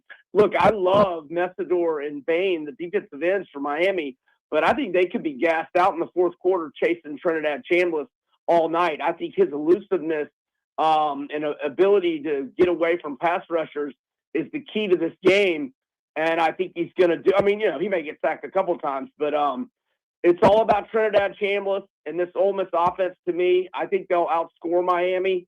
I'm going to lean to the over as well, but, yeah, it's probably correlated. If Miami wins, it's probably an under. If Ole Miss wins, it's probably an over, so maybe no need to hit them both. In fact, I'm Ole Miss plus the points for the most, a little money line, and a little Mark Fletcher over 88.5, which I think Ole Miss can, you know, give up Mark Fletcher's rushing yards and win outright. So hopefully we'll hit them all. Let's go to the NFL. So you said let me just read the message you sent us. You said, I'm ready to discuss all the NFL games. I've taken that as I get an a la carte here to talk to you about whatever games I want. So let me give you the game that I don't know how to bet. And then I'm going to give you the game that I really want to hear your opinion on.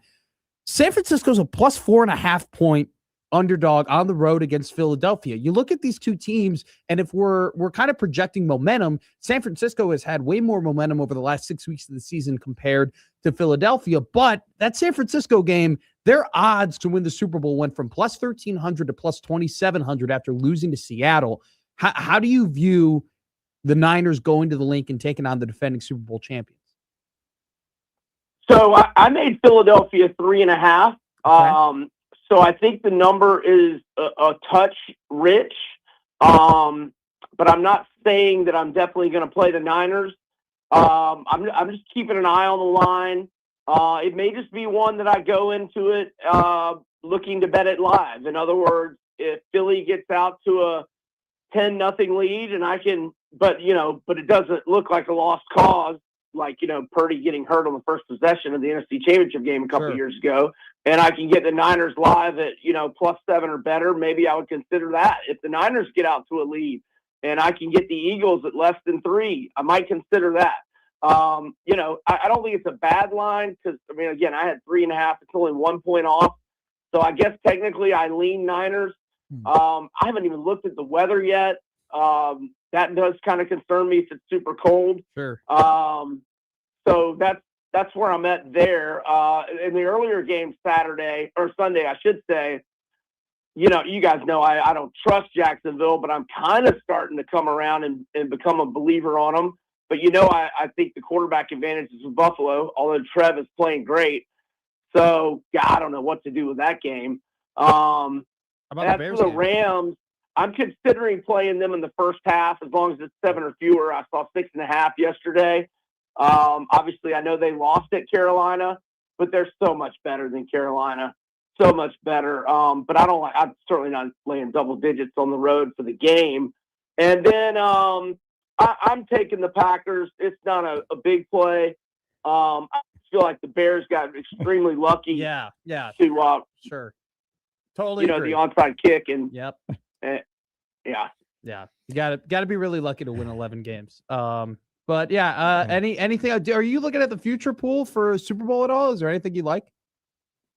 Yeah, I took the Texans at 14-1. I just think they have the best defense. They've won 9 in a row. I'm going with a -3. I forgot about the Mike Tomlin automatic at home on Monday night thing. But Sure. I'm on the Texans -3. It's all about their defense. To me, I know their defense wasn't impressive last week, but once Cam Ward got hurt and the Jags were rolling in late first quarter, they knew that game had no meaning for them. So I kind of throw out, Riley Leonard and the Colts' success against the Texas defense last week. Oh. Hey, where's Legway going to end up? Baylor, maybe? I kind of have been so dialed into hoops and then following what the Gators and SEC teams are doing. I've kind of lost touch with it the last 24 to 36 hours. I know he had visited FSU, but they went with Daniels from Auburn.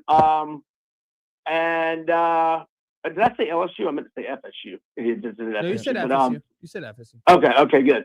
Because I know he has been potentially in play for LSU, but obviously they got their man, or they think they have their man, which, wow, a little controversy. A little. Lane's going to lane, huh? I guess.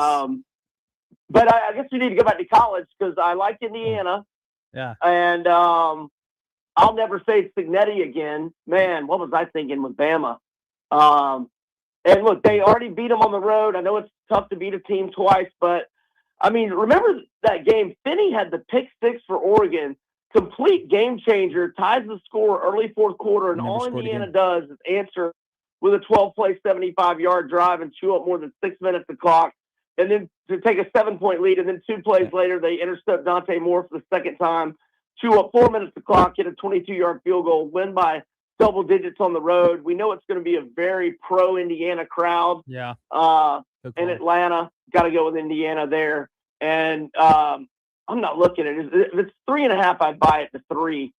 Okay. Or maybe wait for a clean 3 if that might happen. Great. And if it goes back to 4, no biggie, lay the 4. Hey, right. Great stuff. Have a better weekend this weekend. We are vibing with you. And also nice win by the Gators against the Dogs the other night, won by 15 after falling out of the poll. Have a great sports weekend. We are starting, beginning today, 5 straight days of football and high-level football. So enjoy it. Love it, guys. Thanks for having me. Y'all have a good one. That's Brian Edwards, Vegas B. Edwards on Twitter. Chris Stapleton announced it earlier in the show. He is coming to Lincoln October 7th at PBA. We have 2 tickets. This is how you get in. Yeah. Email Jimmy at 1620thezone.com with a Y, Jimmy at 1620thezone.com. Chris Stapleton grew up just outside of Lexington, Kentucky. He was a high school football player. 3 times in his high school football career, he played against a guy that would go on to be the number 1 overall draft pick in the NFL. Think where he grew up. He played 3 different times against a guy that would go on to be the number 1 overall draft pick in the NFL. Chris Stapleton did. Send your answer to Jimmy at 1620thezone.com, and Jimmy will select a winner, and you'll win a pair of tickets to go see Chris Stapleton. These aren't even available yet.